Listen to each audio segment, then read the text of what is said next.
Hello everyone, I will be covering direct tax proposals or the changes, amendments in direct tax. So I will start from section 115 BSC, so in subsection 1A, that is slab rate. So earlier slab rate was up to 2,50,000, there was no tax. And with every increase in 2,50,000 in total income, tax rate also increases by 5%. And if the total income exceeds 15 lakh, then the tax rate will be 30%. There is a change in the slab rate. And from assessment year 24-25, that is previous year 23-24, tax rate will be up to 3 lakh, it will be nil, 3 lakh to 6, and with every increase in total income by rupees 3 lakh, tax rate will increase by 5%. And if the total income exceeds 15 lakh, then the tax rate will be 30%.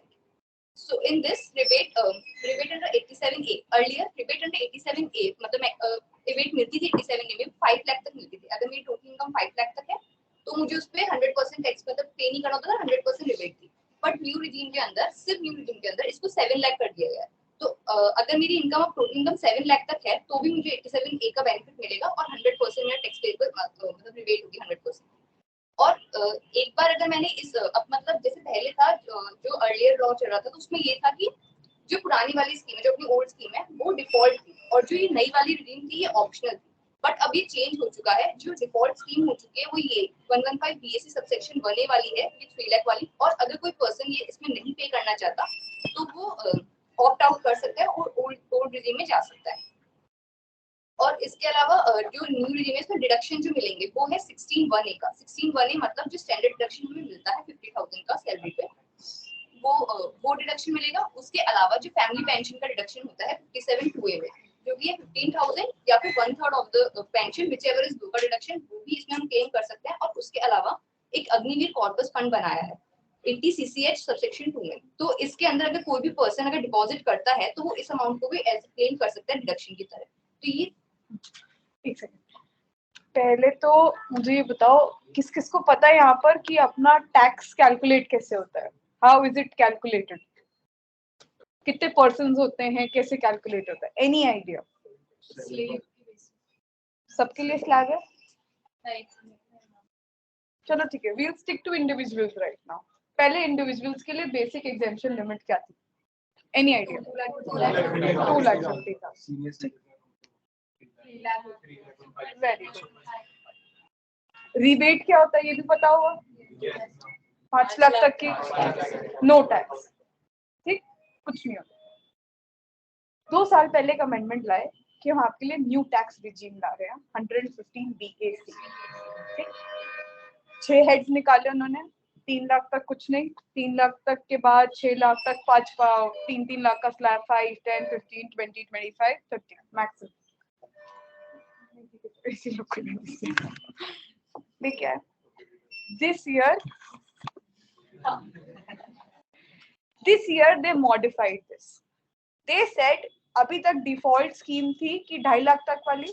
आपको अगर ये 115 BAC opt करना है तो आपको हर साल उसको opt करना होता था.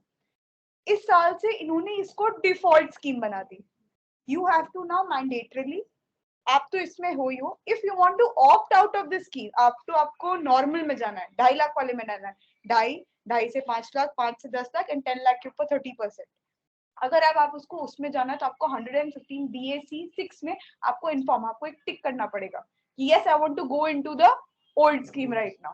वरना आपके लिए डिफॉल्ट है कि आपको ये न्यू रिजीम में जाना पड़ेगा. नेक्स्ट जो मेजर चेंज है, आप अगर देख रहे होंगे 25% वाला ब्रैकेट हट गया इनसे. सो डायरेक्ट फ्रॉम 20%, 12 to 15 के बीच में 20% है. 15 लाख के ऊपर अगर आपका कुछ भी है तो that is 30%. So now it is up to you. You have to decide कि आपको बेनिफिट ज्यादा कहाँ मिल रहा है, whether in the old regime or whether in the new regime. कैसे पता चलेगा? How would you analyze? पता टैक्स कैलकुलेशन करोगे तुम लोग को. एक बेसिक मुझे आइडिया बताओ कि तुम लोग अपना बेनिफिट किससे देखोगे कि मुझे कहाँ बेनिफिट ज्यादा मिल रहा है.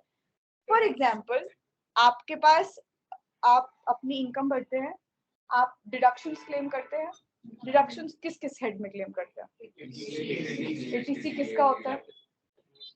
80C किसका होता है? Investment based deduction. Basic idea. किसने रिटर्न अभी तक भरी है? नहीं भरी. चलो ठीक है, मैं बेसिक बता रही हूँ जैसे पेन नंबर लिया हुआ सबने? चलो good, that's good.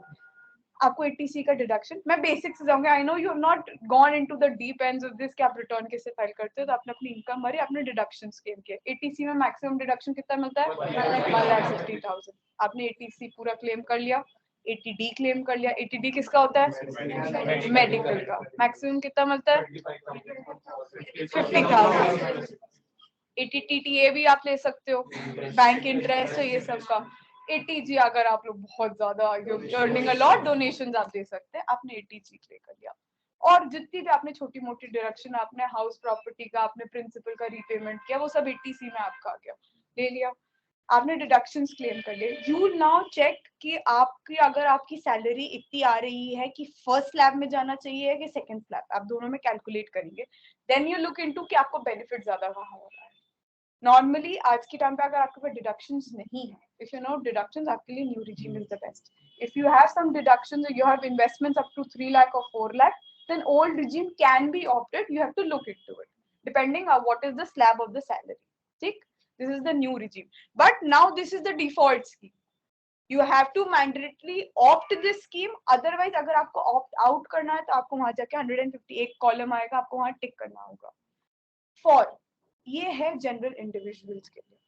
For business class persons, if you once opt out of this scheme, you have just one another chance कि आप नेक्स्ट ईयर ऑप्ट कर सकते हैं। Only one time chance. आपने वन टाइम आपने इसको फोरगो कर दिया, नेक्स्ट टाइम आपको फिर से एंट्री मिल जाएगी, बट सेकेंड टाइम आपने ऑप्ट आउट किया, there is no coming back.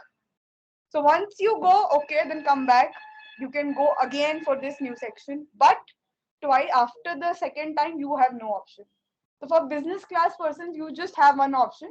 Once exit, can come back another time, but after that there is no coming back. Then you follow the old regime which you were following. ठीक, ये केवल business class persons के लिए है। Having income under the head PGPP. Okay, now you can. So surcharge under new regime. तो अगर पहले surcharge की रेट क्या थी कि up to the 50 लाख, मतलब 50 लाख तक तो surcharge नहीं था। अगर उसकी 50 लाख से ज्यादा है, 1 करोड़ तक है, तो 10% लगता था। और अगर 1 करोड़ से 2 करोड़ तक है तो 15%, 2 से 5 है तो 25, एंड above 5 है तो लगता था 37%। गवर्नमेंट ने इसने भी चेंज किया है। अब ये हो गया कि अगर अब मेरा 2 करोड़ से ज्यादा है तो मैक्सिमम मेरा सरचार्ज लगेगा ही 25%, बट 37% हटा दिया है सिर्फ न्यू रिजीम के अंदर। ओल्ड रिजीम में अभी भी यही कंटिन्यू होता है। तो और उसके अलावा जो पहले थे कि अगर डिविडेंड की इनकम है या 111A की है या 112 या 112A, मतलब 111A, 112 और 112A कैपिटल गेन वाले सेक्शन है, long term capital, short term. तो उस केस में मैक्सिमम सरचार्ज हमेशा ही 15% लगता था, तो वो अभी भी है, बट उसके अलावा जो अदर इनकम थी उसके ऊपर 2 करोड़ से ऊपर भी 25% ही लगेगा।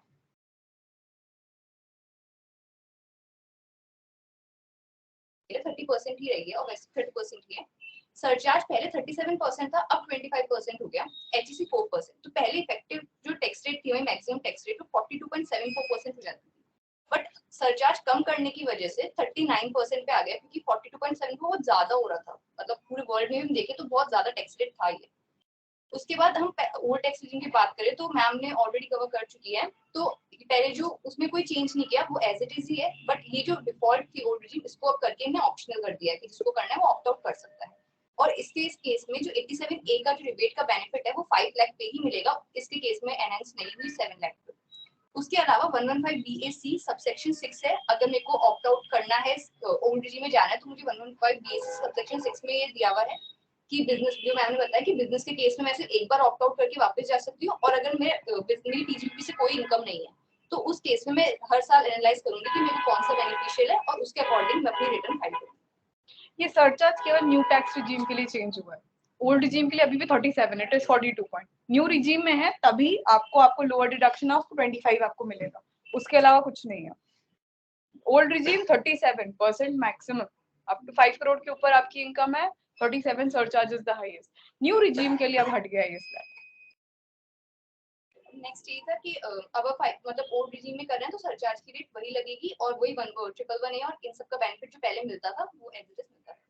उसके अलावा एक कंपैरिजन बनाया है कि अगर मैं अपनी इनकम 15 लाख कर रही हूँ तो old regime versus new compare किया है इसको। तो अगर मैं स्टैंडर्ड डिडक्शन का बेनिफिट ले लूँ 50,000, जो मेरे को दोनों में मिल सकता है, बट HRA, ATC, ATD ये सब मुझे न्यू रिजीम में नहीं मिलेंगे, बट मुझे ओल्ड रिजीम में मिल रहे हैं इनके बेनिफिट। तो अगर मैं उसको डिडक्शन हटा लूँ तो मेरी टैक्सेबल इनकम ओल्ड रिजीम में आ रही है 11,55,000 और न्यू के अकॉर्डिंग है 14,50,000। अगर मैं इस पर टैक्स कैलकुलेट करूँ तो मेरा ओल्ड रिजीम में टैक्स ज्यादा आ रहा है, दैट इज 165,360 और न्यू में मेरा आ रहा है 145,600। सो अगर हम वही इसको 10 लाख पे कंपेयर करें तो मेरा ओल्ड रिजीम में सारे डिडक्शन लेने के बाद 45,240 आ रहा है और वेयर हमारा न्यू रिजीम में आ रहा है 54,600।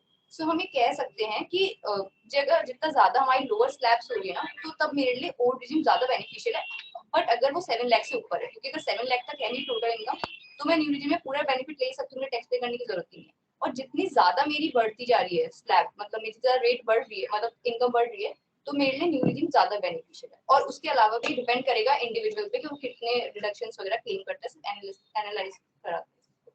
फिर उसके अलावा अगर हम देखें पहले जो 2,50,000 की लिमिट थी और अब जो 3 लाख वाली हो गई, जो न्यू स्लैब 115 बीएससी में जो चेंज हुआ है स्लैब रेट में, उसकी वजह से क्या बेनिफिट हो रहा है हमें। तो अब अगर हम मान के चले कि इंडिविजुअल की वजह से सैलरी 15,50,000 थी, तो अगर हम उस पर कंपेयर करें ना तो जो 2,50,000 वाली जो हमें अभी नए स्लैब रेट आई है उसकी वजह से 52,500 का टैक्स बेनिफिट मिलेगा एसएससी को, अगर अब जो नई स्लैब रेट की वजह से। और इसके अलावा एक अमेंडमेंट ये भी हुआ है कि लीव एनकैशमेंट जो थी पहले उसमें मैक्सिमम एग्जम्पशन मेरे को 3 लाख रुपीस का मिलता था और बट अब उसको इंक्रीज करके 25 लाख कर दिया। अब बेसिक इसका रीजन ये था कि ये जब सेट हुआ था 2002 में सेट हुआ था, तो उस टाइम पे जो गवर्नमेंट की सबसे बेसिक पे हाईएस्ट बेसिक पे था उसके अकॉर्डिंग ये एस्टैब्लिश किया था 3 लाख को, तो वो 30,000 था। बट अब ये 2022 आ गया, अराउंड 20 इयर्स, तो 23 2002 से रिवाइज ही नहीं हुआ था। एंड इनफैक्ट हमारे बहुत सारे केसेस चल रहे हैं, जैसे जयपुर डेवलपमेंट ग्रेच्युटी फंड वाले केसेस चल रहे हैं, उसमें केसेस चल रहे हैं आज तक भी। आज तक लीव एनकैशमेंट को इन्होंने 3 लाख तक के बाद कभी रिवाइज ही नहीं किया था। प्राइवेटाइजेशन में ये लिमिट बढ़ाई जा रही थी, बट गवर्नमेंट ने आज तक ये लिमिट कभी बढ़ाई नहीं थी। 2002 के बाद अब ये जाके चेंज आया है कि इसकी लिमिट बढ़ाई गई है। मैक्सिमम आप लीव एनकैशमेंट आप अपने 25 लाख तक ले सकते हैं।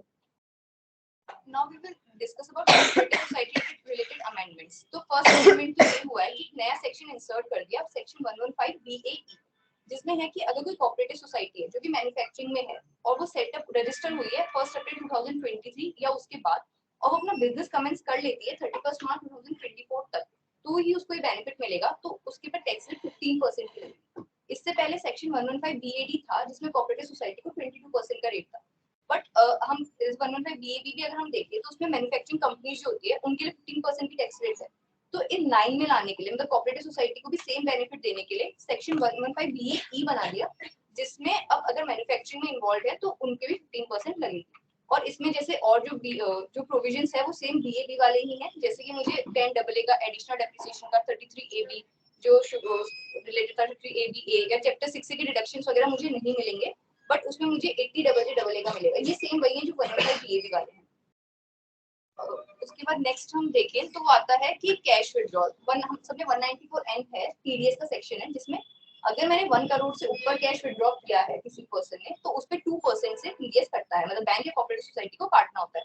तो ये सेक्शन था 1 करोड़ से ऊपर, और अगर टीडीएस मैंने अगर पैन नहीं दिया, रिटर्न फाइल नहीं करी, तो उस केस में ये रेट ज्यादा था। तो अब इसमें अमेंडमेंट ये आया है कि जो अगर कोऑपरेटिव सोसाइटी जो है अगर वो विड्रॉ कर लिया अमाउंट, तो उस केस में थ्रेशोल्ड लिमिट 1 करोड़ से हटा के 3 करोड़ कर दिया। इसका मतलब कि अगर कोई कोऑपरेटिव सोसाइटी विड्रॉ करेगी तो 3 करोड़ से एक्सेस होगा तभी आपका टीडीएस कटेगा, 3 करोड़ तक टीडीएस काटने की कोई रिक्वायरमेंट नहीं है। Next is sugar cooperative society. ये जो प्रोविजन है ना कहीं ऐसा लगता है कि जो सरकार कह रही है कि सब डिजिटल ट्रांजैक्शंस बहुत ज्यादा हो गए, करोड़ों जनधन अकाउंट हमने खोले हैं, तो but still these provisions are against what the government is claiming. तो गवर्नमेंट क्लेम कर रही है वो सही है, लेकिन फिर भी इन्होंने ये प्रोविजंस क्यों दिए?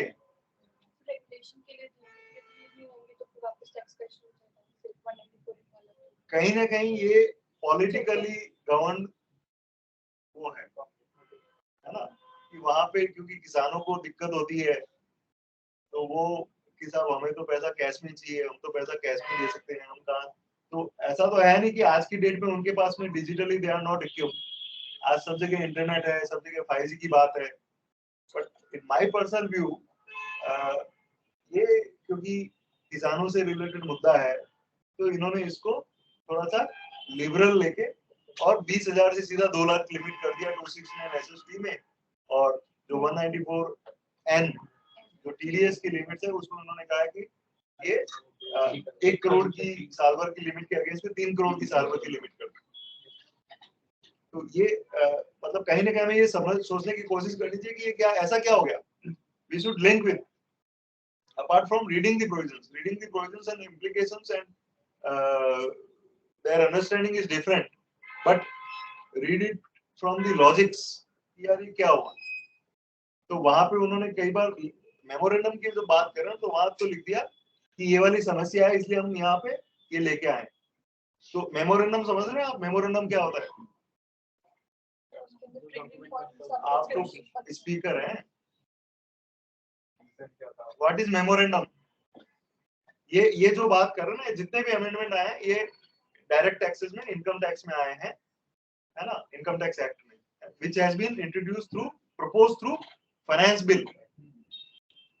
और फाइनेंस बिल में जितने भी प्रोविजंस ये लेके आए हैं, डायरेक्ट टैक्स, इनडायरेक्ट टैक्स, तो बजट के दौरान एक डॉक्यूमेंट होता है मेमोरेंडम, बजट मेमोरेंडम। तो उस डॉक्यूमेंट में ये जो भी प्रोविजंस लेकर के आते हैं उसकी रीजनिंग को एक्सप्लेन करते हैं कि why we have brought these provisions. तो आपके पास है मेमोरेंडम? ये मेरे पास बिल है, बिल और नोट्स एंड क्लॉज में मेमोरेंडम नहीं है। हाँ, तो उसमें ये सारा का सारा रीजन एक्सप्लेन करते हैं कि जैसे लोगों को टैक्स कवर में नेट करना, टैक्स कवर में लेके आना है तो ब्रॉडनिंग दी टैक्स नेट, है ना, या कोई पर्टिकुलर किसी को रिलीफ देना है, मेजर देनी है। जैसे मैं दिखाऊं, अगर ये फाइनेंस बिल आया ना, how they start is like, ये हमारे डायरेक्ट टैक्सेस में ये सेक्शंस हैं जहाँ अमेंडमेंट आ रही है। सेक्शन 2 में आया, 9 में आया, हर जगह ये फिर हर एक सेक्शन में प्रपोज करते हैं कि हाँ ये अमेंडमेंट आएगा। अगर कभी इनकम टैक्स की साइट किसी को ऑपरेट करनी आती हो तो तुम लोग चेक करना कि फाइनेंस एक्ट 2022 चेक करना कि उसमें क्या लिखा हुआ है, जैसे सेक्शन 2 में क्या अमेंडमेंट आई, वहां पर वो वर्डिंग क्या लिखी हुई है, और फिर फाइनेंस बिल खोलना, finance bill is available online, वहां पर सेक्शन 2 में क्या दिया देखा गया तो वहां लिखते हैं। उसी के नीचे आता है हमारा memorandum and notes and clauses. Memorandum में इंटेंट लिखा जाता है कि what was the intent of the government to change that section, कि टैक्स पेयर्स कैसे फायदा उठा रहे थे या क्या difficulties was arising to the tax payers because of which the amendment has been proposed. We have mention है, just look into it, just go through it कि ये बिल ऐसे आता है। बिल होता है, उसके नीचे नोट्स एंड क्लॉजेस, देन उसके नीचे मेमोरेंडम होते हैं कि the intent behind the law maker कि हम क्यों चेंज करना चाहते हैं ये सेक्शन। तो इस बार जो मेमोरेंडम थे, there are basically 7 points. Rates of income tax, socio-economic welfare measures, that is for that matter we are bringing these changes. Then ease of compliance, तो ये जो ITR और इनसे रिलेटेड जो चेंजेस है, they are basically for the ease of compliance. Then widening and deepening of the tax base and anti avoidance, कि कोई tax को अवॉइड नहीं करे तो उस पर्पस से हम कुछ प्रोविजंस और लेकर के आए हैं। And improving compliance and tax administration, rationalization of the provisions and others। और किसी को अगर फास्ट इन प्रोविजंस को समझना है, लर्निंग करनी है, तो फाइनेंस बिल से, तो क्या फाइनेंस बिल में तो क्या लिखा होगा, जैसे इन्होंने बताया कि ये चीज यहाँ अमेंड हुई है, ये लॉ लिखते हैं, ये चीज को सब्स्टिट्यूट किया, ये चीज को अमेंड किया, ये चीज को कुछ एक्सप्लेनेशन दिया है, all these things are being in the finance bill. But exactly क्यों किया है, कैसे किया है, उसका पूरा एक्सप्लेनेशन एक ही जगह पे, रेट्स ऑफ टैक्स की बात करो या वाइडनिंग द टैक्स बेस की बात करो, ईज ऑफ कंप्लायंस की बात करो, एक ही जगह पे उसका एक्सप्लेनेशन दे दिया कि पहले क्या प्रोविजन थे, क्या हार्डशिप है या क्या इश्यू है, और हम इसको कैसे एड्रेस कर रहे हैं by changing the law. So this is how the memorandum explaining the provisions in the finance bill is being made. तो ये आपको ध्यान होना चाहिए कभी कि किसी प्रोविजन को देखना तो समझने के लिए सबसे पहले क्या देखना चाहिए, सबसे पहले आप फाइनेंस बिल नहीं देखोगे, आप ये देखो, then you will be able to know कि अच्छा ये चेंजेस आए। हमने 115 बीएससी में लिमिट बढ़ाई है, तो रैशनल कैसे हुआ, उससे तो अपना टैक्स कलेक्शन कम होगा। 115 बीएससी में 5 लाख की जगह 7 लाख। नहीं, देखिए अभी रैशनल का मतलब ये नहीं कि टैक्स ही कलेक्ट करना, नंबर 1, ठीक है। नंबर 2, इनका क्या पर्पज है, अगर देखा जाए, आप पहले इतने टाइम से अपन देख रहे हैं, जब भी बजट आने लगता है तो कुछ बातें शुरू हो जाती है। और सबसे जो इम्पोर्टेंट बात होती है कि वो ये होती है कि इंडिविजुअल को टैक्स में क्या रिलीफ मिला, ठीक है। तो ओवर द इयर्स जो इन्फ्लेशन रेट रहा वो काफी ज्यादा रहा एज कंपेयर टू जो इन्होंने टैक्स की लिमिट्स बढ़ाई, ठीक है। तो दिस इज वन रीजन कि सब जो इंडिविजुअल एम्प्लॉयज हैं, इंडिविजुअल लोग हैं, उनके टैक्सेशन में हम इनको ये अलग से रिलीफ दे रहे हैं, नंबर 1, है ना। फिर कई बार मुद्दा होता है कि साहब because we all are voters also, तो उसको भी खुश करने के लिए कभी कोई चीज लेके आ सकते हैं। तो it is not, everything is not with reference to the collection of tax. Prudent भी नहीं है, पर लॉन्ग टर्म देखें तो हमारे कैपिटल इनकम्स जो हैं उनके थ्रू अपन रेवेन्यू एक्सपेंडिचर्स को यूज कर रहे हैं। जैसे एलआईसी का शेयर बेचा गवर्नमेंट में, तो उसकी जगह फ्रीबीज बांट दी है गवर्नमेंट। तो ये तो डेफिनेटली, बिल्कुल बिल्कुल आप जो कह रहे हो बिल्कुल ठीक है। लेकिन अभी क्या है कि इन सब में जो भी एक चर्चा चल रही है, आई थिंक अपन ने पहले एक श्रीलंका वाला इश्यू डिस्कस किया था, if you can see that video, जहां पे भी हमने ये डिस्कस किया था कि सरकार अगर इस तरीके से करने लगी तो डेफिनेटली, अभी जैसे पंजाब स्टेट है या आपका एक दो स्टेट्स और हैं, वो तो और भी ज्यादा डेट में है। So yes, this is a serious issue जिसपे प्राइम मिनिस्टर ने एम्पैथेटिकली बोला भी अभी करीब 6 मंथ्स बैक कि साहब ये जो फ्रीबीज हैं, जो हमें इनको रेवड़िया जिनको बोलते हैं, मतलब देसी भाषा में प्राइम मिनिस्टर उसको रेवड़ी बोलते हैं। रेवड़ी समझते हो ना? नहीं समझते? डिश नहीं होती है वो।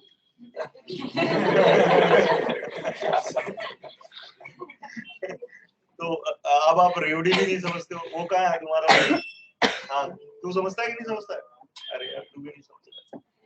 चलो, तो वो जो तिल का छोटा छोटा वो नहीं होता है स्वीट डिश, क्या मतलब वो स्वीट डिश को वही समझ पा रहा है। चलो, तेरे को स्वीट डिश कौन था, तू स्वीट डिश समझ तू। तो वो भगवान के प्रसाद चढ़ा के और रेवड़ी बनाते हैं ना, वो वाली रेवड़ी। Continue. I wanted to ask if marginality would be applicable in case of 115 उसी में एप्लीकेबल होगी।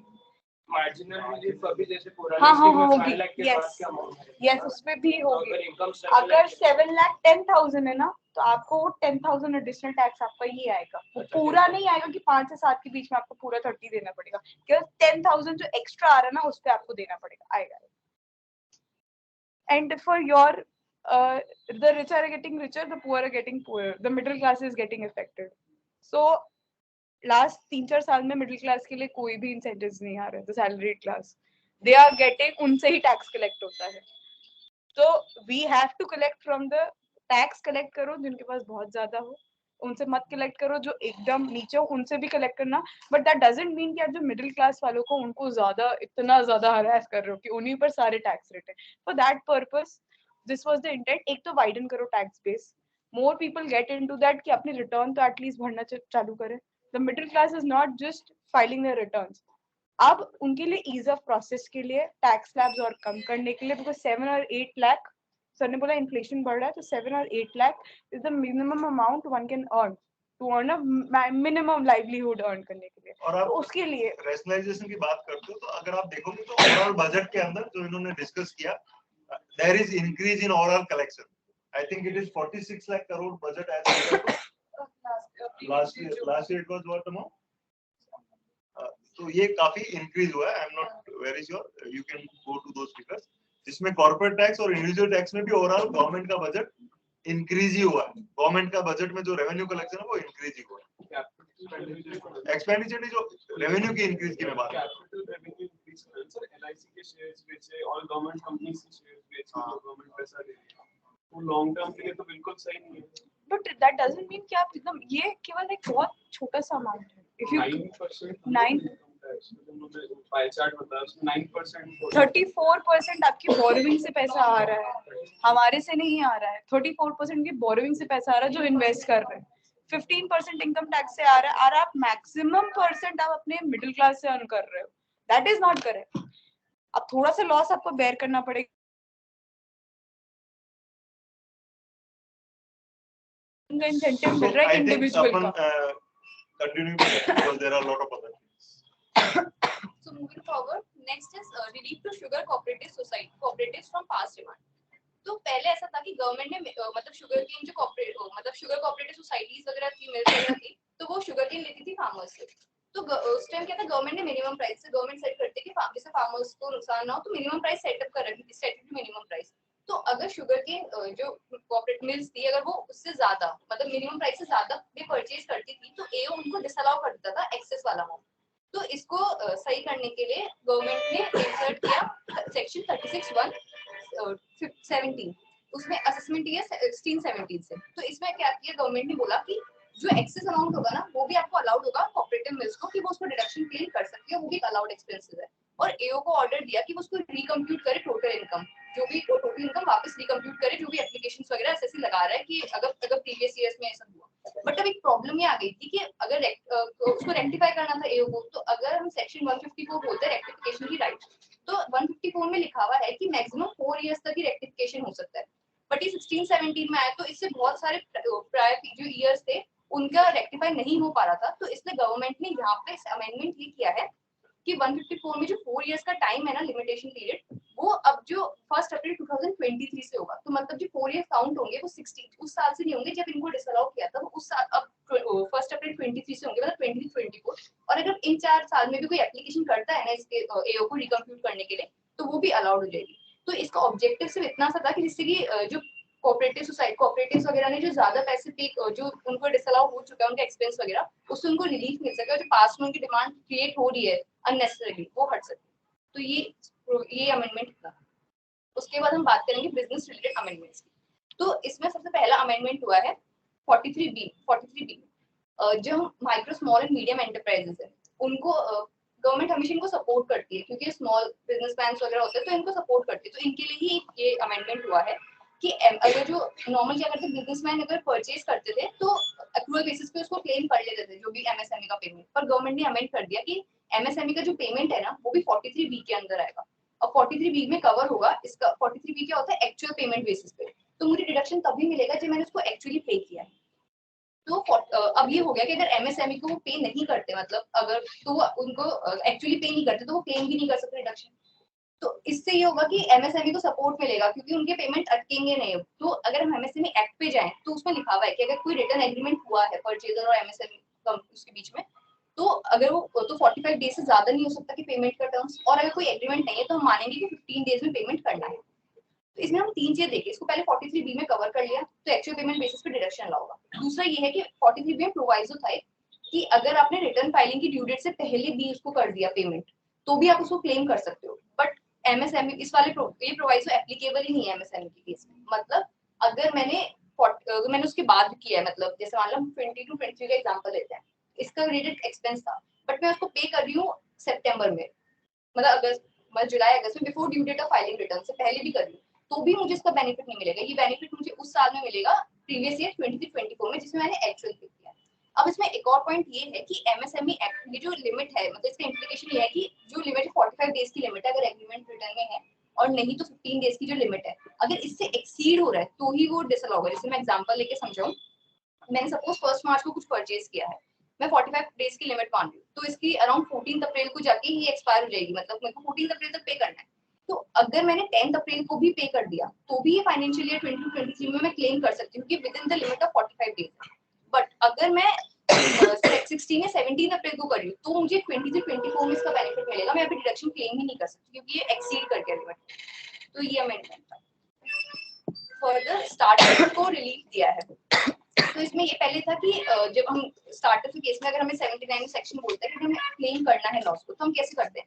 तो जिस साल लॉस हुआ उस साल की जो शेयर होल्डिंग है, और जिस साल मैं सेट ऑफ कर रही हूँ शेयर लॉस को, उस साल मतलब 51% of the share holding same होनी चाहिए, तभी मेरे को मतलब अलाउ होता है कि मैं उसको कर सकती हूँ। और 80 आईएसी में, और एक पद था कि 80 आईएसी में गिवन था कि टाइम लिमिट 7 साल के लिए, 7 साल में लॉस सेट ऑफ कर सकता है स्टार्टअप्स।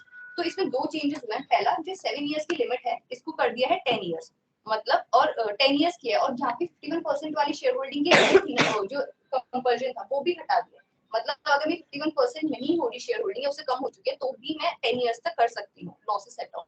ये एक बेनिफिट दिया है इन्होंने स्टार्टअप को। फर्दर एक सेक्शन आया है टीडीएस क्रेडिट का 115 सबसेक्शन 20 न्यू सेक्शन इंसर्ट किया। इसमें ये हो रहा है कि जैसे मान लो मैं एग्जांपल समझाती हूँ कि मैं अप्रूवल बेसिस फॉलो करती हूँ, तो मैंने अपनी इनकम दिखा दी करंट ईयर में 2020 की, बट जिसको मैंने सेल की वो कैश बेसिस फॉलो करता है, तो वो टीडीएस डिडक्ट कर रहा है मेरा नेक्स्ट ईयर में, मतलब टीडीएस मेरा डिडक्ट हो नेक्स्ट ईयर में। तो इससे क्या होगा, मैं इस साल टीडीएस का क्रेडिट नहीं ले सकती, क्योंकि अगर मैं क्योंकि मेरा टीडीएस डिडक्ट ही नहीं हुआ, और नेक्स्ट ईयर इसलिए नहीं ले सकती क्योंकि इनकम मेरी अप्रूव हो रही थी, मतलब इनकम मेरी लास्ट ईयर की थी। तो इससे बेनिफिट मिले, तो इसलिए गवर्नमेंट ने कर दिया कि 155 सबसेक्शन 20 की एप्लीकेशन लगा सकता है एसएससी एओ को कि ये मैं इस रीजन की वजह से, इस मिसमैच की वजह से क्लेम नहीं कर पाई, मैं अपना टीडीएस नहीं क्लेम कर पाया, तो इसलिए वो एप्लीकेशन लगा के बोल सकता है कि वो रिकम्प्यूट करे उस साल की इनकम। और ये जो टाइम है ये एप्लीकेशन लगाने का, ये कब से है, जिस साल टीडीएस डिडक्ट हुआ उससे 2 साल के अंदर, उसके एंड से, उस फाइनेंशियल ईयर के एंड से 2 साल के अंदर अंदर ये मैं एप्लीकेशन लगा सकती हूँ 155 के अंदर। ये एक पार्ट है।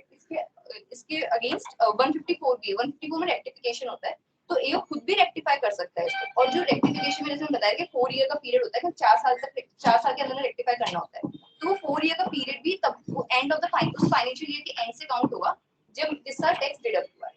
तो ये एसएससी को बेनिफिट करने के लिए और जिसे वो मतलब क्रेडिट ले सके, इसके लिए सेक्शन इंसर्ट हुआ। ये क्या आस्था समझ में आया? नहीं आया? देखो, if you will not engage the participants ना, तो समझ में नहीं आएगा। यू हैव टू एंगेज, क्योंकि वो तो क्या है कि फिर आधे लोगों को नींद आ रही है। Now she will explain. अच्छा, किसको आया पहले तो मुझे ये बता दो। आ गया? बताओ। इसमें ये था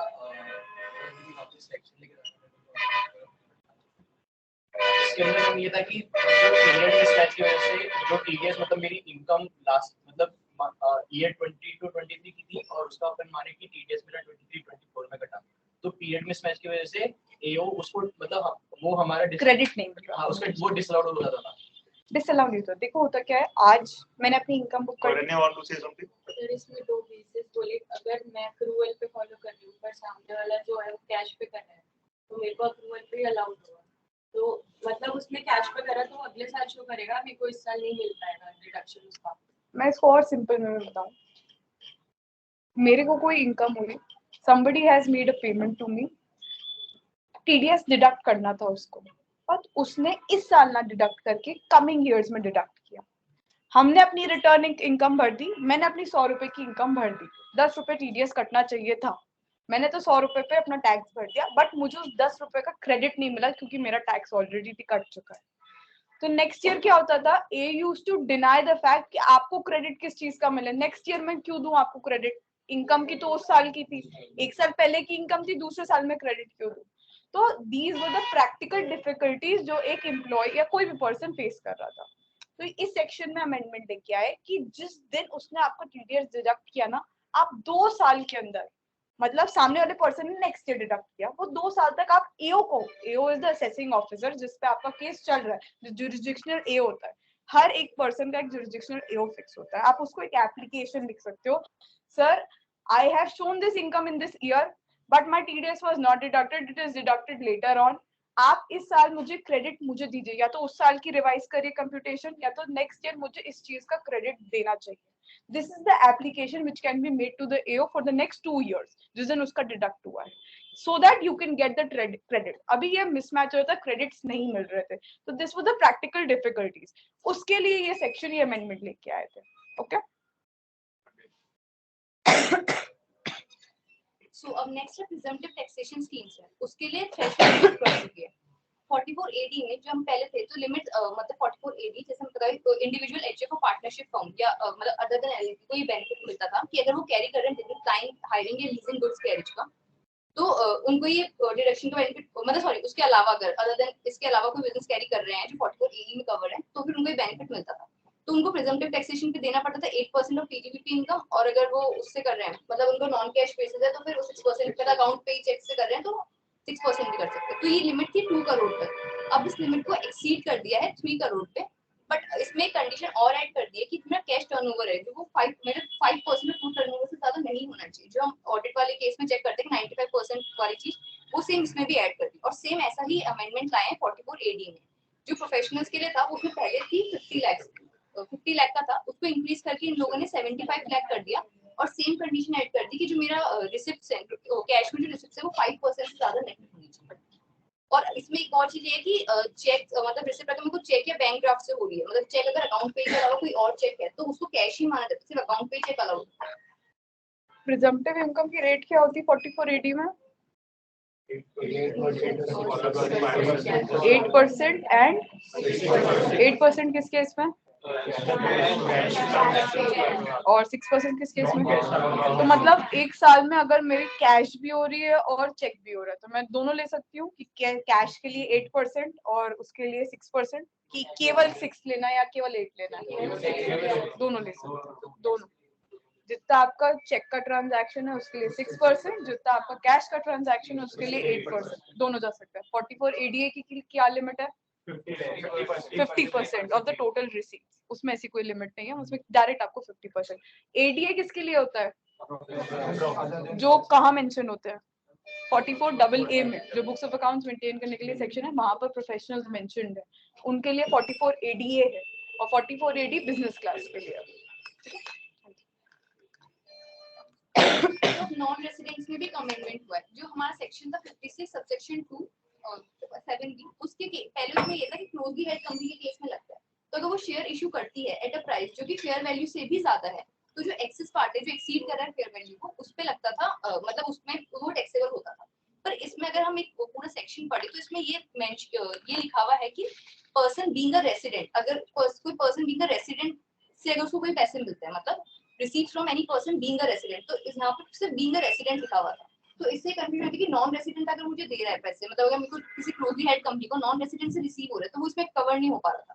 तो ये एक तरीके से लूप होल हो गया था लॉ के अंदर, जो टेक्स्ट के अंदर। तो इसके केस में इसको चेंज करके बीइंग अ रेसिडेंट वर्ड को एक्सक्लूड कर दिया, जिससे कि नॉन रेसिडेंट को भी कवर करे और उसको स्कोप ब्रॉड कर दिया। ये अमेंडमेंट से इतना है कि अब नॉन रेसिडेंट से भी अगर मुझे रिसीव होगा तो भी ये सेक्शन लगेगा और वो टैक्सेबल होगा। नेक्स्ट है higher threshold penalty 269 SS section और 269 टी सेक्शन। मतलब एसएस होता है कि अगर मैं रिसीव कर रही हूँ कोई भी लोन एडवांस तो मैं 20,000 से ज्यादा अमाउंट को कैश में रिसीव नहीं कर सकती, वरना और इस केस में मेरी जो पेनल्टी होती है वो इक्विवेलेंट होती है जितना मेरा अमाउंट, मतलब जितने का मैंने जैसे मान लो मैं 40,000 रिसीव किया तो पेनल्टी भी 40,000 होगी, मतलब 20,000 से एक्सेस में मैं कैश में या जो उसमें नहीं मोड में। और 269 टी होता है कि मैं कोई भी बोरोइंग्स वगैरह का रीपेमेंट भी नहीं कर सकती कैश में 20,000 से ज्यादा। तो ये सेक्शन को कवर करता है। दोनों ही सेक्शन में है कि जो पेनल्टी होगी वो इक्विवेलेंट अमाउंट की होगी, जितने का मुझे या मैंने एक्सेप्ट किया या मैंने रीपे किया। इस केस में जो प्राइमरी एग्रीकल्चर क्रेडिट सोसाइटीज होती है और जो primary cooperative agriculture and rural development bank होते हैं, सिर्फ इन दो कैटेगरी के लिए था कि अगर ये पहले इनके लिए थ्रेशोल्ड 20,000 ही था, बट अब इसको एनहेंस कर दिया है 2 लाख। अगर 2 लाख तक भी वो कैश में एक्सेप्ट करते हैं, कैश में रीपे करते हैं, तो उनके ऊपर ये पेनल्टी नहीं लगेगी। अगर 2 लाख से एक्सेस में करते हैं तो फिर ये वाली पेनल्टी सेक्शन पे लग जाएगा। मतलब उनको उनके लिए एनहेंस करिए sir limit, threshold limit 2 lakh तक। ये अमेंडमेंट और ये बेसिकली इसलिए जैसे कि क्योंकि प्राइमरी एग्रीकल्चर क्रेडिट सोसाइटी और रूरल डेवलपमेंट बैंक है, तो इन सब सेक्टर्स को और इन सब इंडस्ट्री को डेवलप करने के लिए ये अमेंडमेंट किया गया। नेक्स्ट है प्रिलिमिनरी एक्सपेंडिचर। हम 35D में प्रिलिमिनरी एक्सपेंडिचर का डिडक्शन लेते हैं, जो कि होता है 5 इक्वल इंस्टॉल, मतलब 5 इंस्टॉलमेंट लेते हैं। प्रिलिमिनरी एक्सपेंडिचर होता क्या है कि मैंने फिजिबिलिटी रिपोर्ट बनाई है, प्रोजेक्ट रिपोर्ट, मेरे एक्सपेंसेस मतलब मेरे को बिजनेस स्टार्ट करने से पहले जो एक्सपेंसेस करने पड़ते हैं उनका डिडक्शन होता है 35D में। तो इसमें पहले ये था कि असेसी रिपोर्ट बनाएगा, मतलब खुद बनाएगा या फिर एक कंसर्न जो सीबीडीटी का अप्रूव बोर्ड से इसको अप्रूव करवाएगा जो एक्सपेंसेस है, उसके बाद इसको डिडक्शन मिलेगा। तो इसके केस में चेंज से विकास किया है कि अब कोई सीबीडीटी के अप्रूव बोर्ड से वो करने की जरूरत नहीं है, असेसी को खुद को ही फाइल करना पड़ेगा कि मेरा ये एक्सपेंस लगा है, पूरा एक स्टेटमेंट फाइल करना पड़ेगा, उसके बेसिस पे वो क्लेम कर सकता है। तो ये सिर्फ ईज किया है, मतलब जो इसका ऑब्जेक्टिव इतना था कि जिससे कि कंप्लायंस की रिक्वायरमेंट सिंपल हो जाए और असेसी को ज्यादा हार्डशिप ना करनी पड़े, और फर्दर गवर्नमेंट पे भी इतना बर्डन है कि हर एक एप्लीकेशन को उसको खुद अप्रूव करना पड़ेगा। फिर नेक्स्ट है बेनिफिट्स ऑफ परक्यूजिट कैश में या काइंड में। 2 स्लाइड बैक जो ये है 56 to 7B वाला ना। हाँ, तो मुझे एक्सप्लेन करो ये किसको समझ में आया। आगे कमिंग 3 स्लाइड जिसने समझाई, मुझे कौन समझाएगा कि क्या समझाया इसने।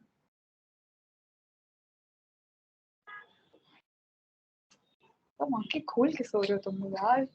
अगर 20,000 से ज्यादा कैश में पेमेंट हो रहा हो तो 100% नहीं कहाँ है इसमें तो ये शेयर्स कोई कंपनी क्या रेसिडेंट से अमाउंट नहीं 56 to 7B पहले मुझे बेसिक बताओ ये सेक्शन है क्या।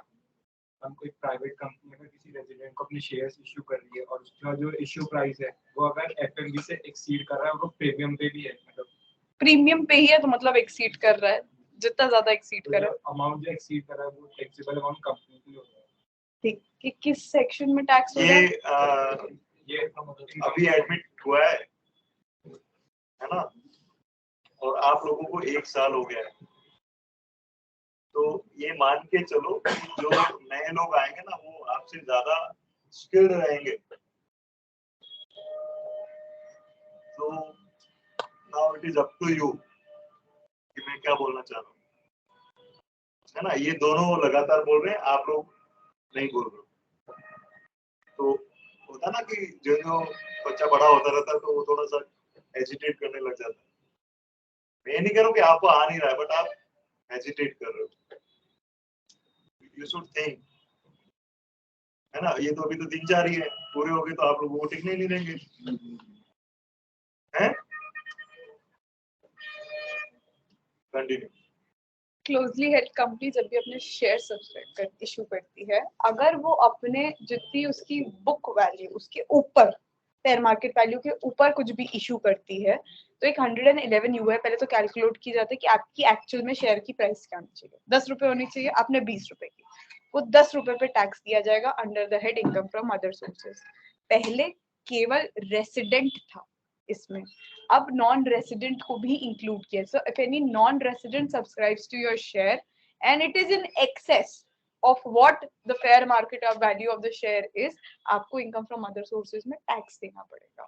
So resident के साथ साथ नॉन रेसिडेंट को भी इंक्लूड कर लिया गया है। ठीक, नेक्स्ट स्लाइड करो। ठीक है, अच्छा ये कौन बताएगा? इसमें अगर कोई भी लोन बैंक दे रहा है या फिर उसकी इंस्टॉलमेंट रिसीव कर रहा है, पहले लिमिट थी 20,000 से ऊपर, कैश में नहीं होना चाहिए। अगर होगा तो पूरी अमाउंट टैक्सेबल हो जाएगी। इस पे पेनल्टी लगती है, पेनल्टी लगती है। टैक्सेबल पेनल्टी पूरी अमाउंट एज इन पेनल्टी देगी। अब वो लिमिट इंक्रीज करके 2 लाख। ये केवल कोऑपरेटिव सोसाइटीज इसके लिए किया गया है। प्राइमरी को नेक्स्ट, प्रिलिमिनरी एक्सपेंडिचर होता क्या है?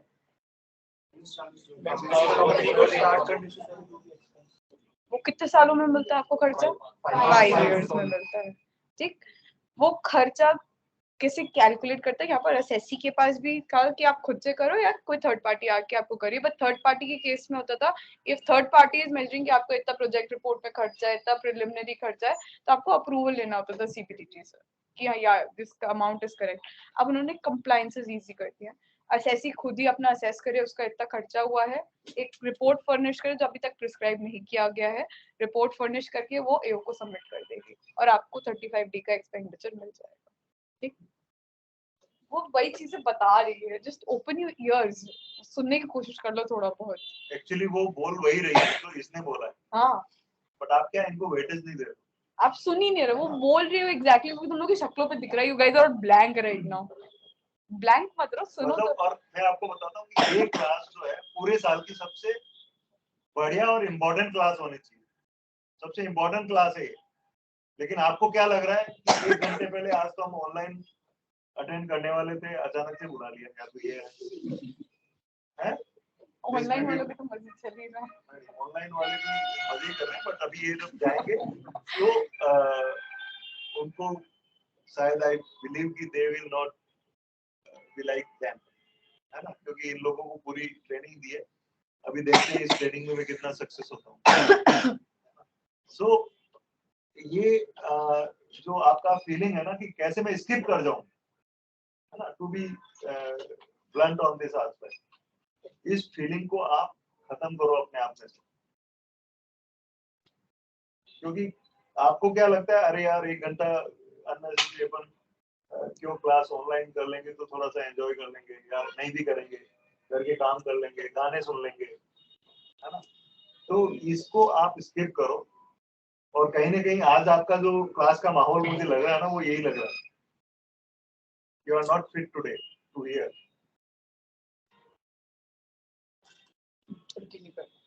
तो नेक्स्ट जो अमेंडमेंट हुआ है वो था 28.4 मतलब पीजीबीपी का चार्टिंग सेक्शन होता है 28 सेक्शन। तो उसमें पहले लिखा हुआ था कि कोई भी पर्पस जो कन्वर्ट हो सकती है कैश के फॉर्म में या मनी के फॉर्म में, उससे वो टैक्सेबल होगी। तो इससे बहुत सारे कोर्ट्स ने और लोगों ने क्या इंटरप्रिटेशन निकाला था कि अगर मैं किसी को कैश में गिफ्ट दे रही हूँ, प्राइस गिफ्ट दे रही हूँ, कैश गिफ्ट दे रही हूँ, तो मतलब पर्टिकुलर कुछ कैश के फॉर्म में दे रही हूँ, तो वो तो कन्वर्टेड इनटू कैश तो है ही नहीं, क्योंकि ये जो खुद ही मनी के फॉर्म में है ना, कन्वर्ट तो कुछ हुआ ही नहीं।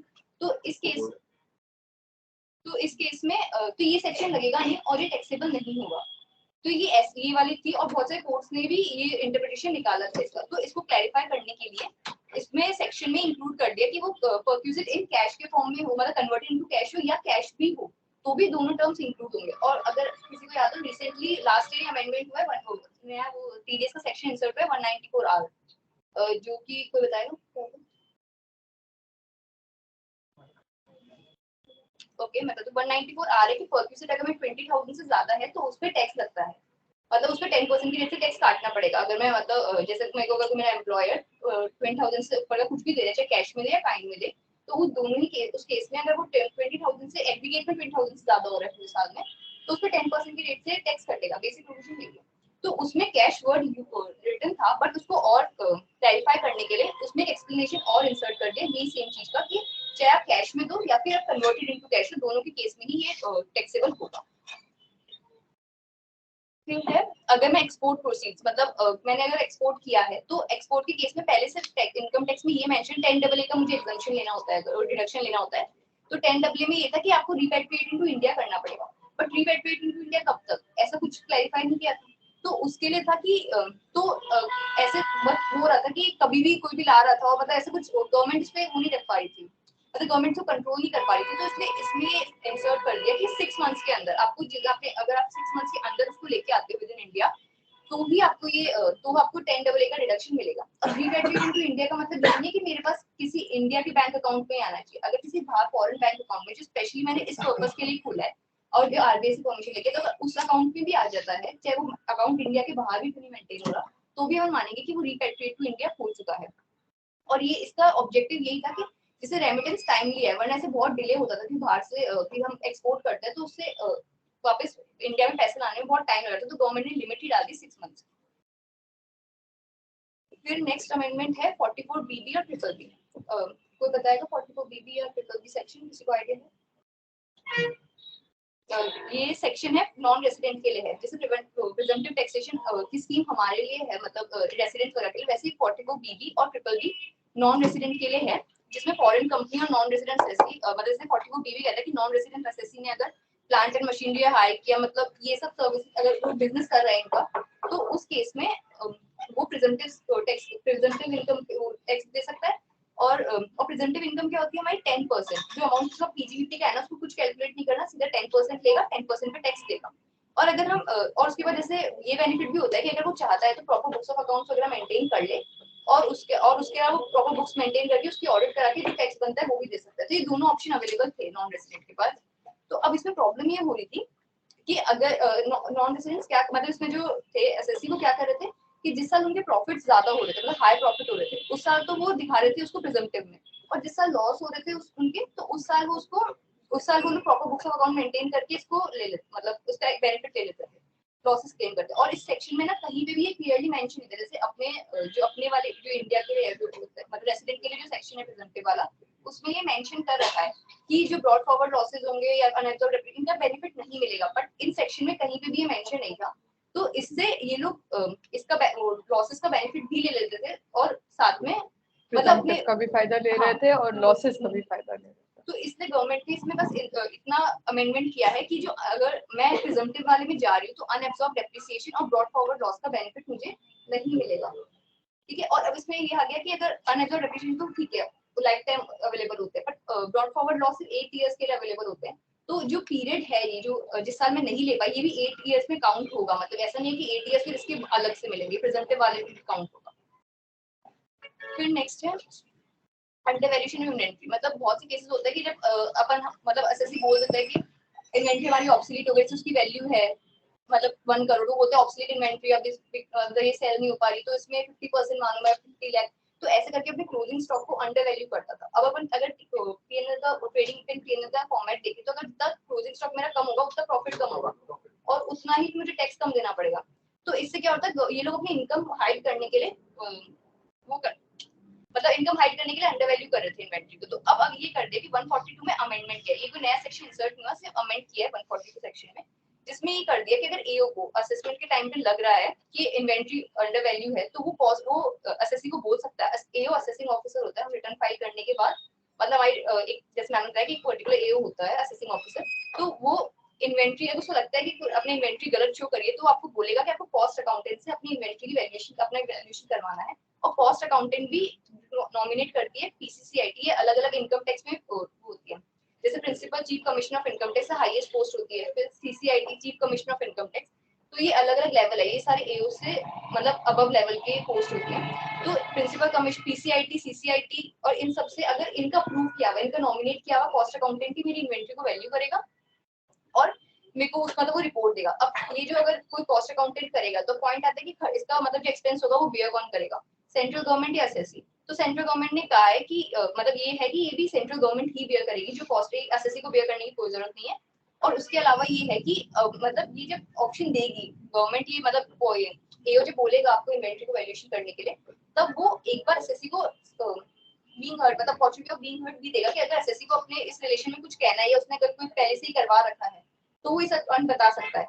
बट अगर 140 पर एक सेक्शन है 144 बेस्ट जजमेंट असेसमेंट का होता है, मतलब जैसे मेरे पास जब भी असेसमेंट हमारा शुरू होता है तो नॉर्मली हमारे पास एओ नोटिस भेजता है, हम नोटिस का रिप्लाई करते हैं और उसके बेसिस पे एओ डिसाइड करता है कि आप मतलब आपको टैक्स लगना चाहिए, आपने टैक्स इवेड किया है, वो सब चीजें।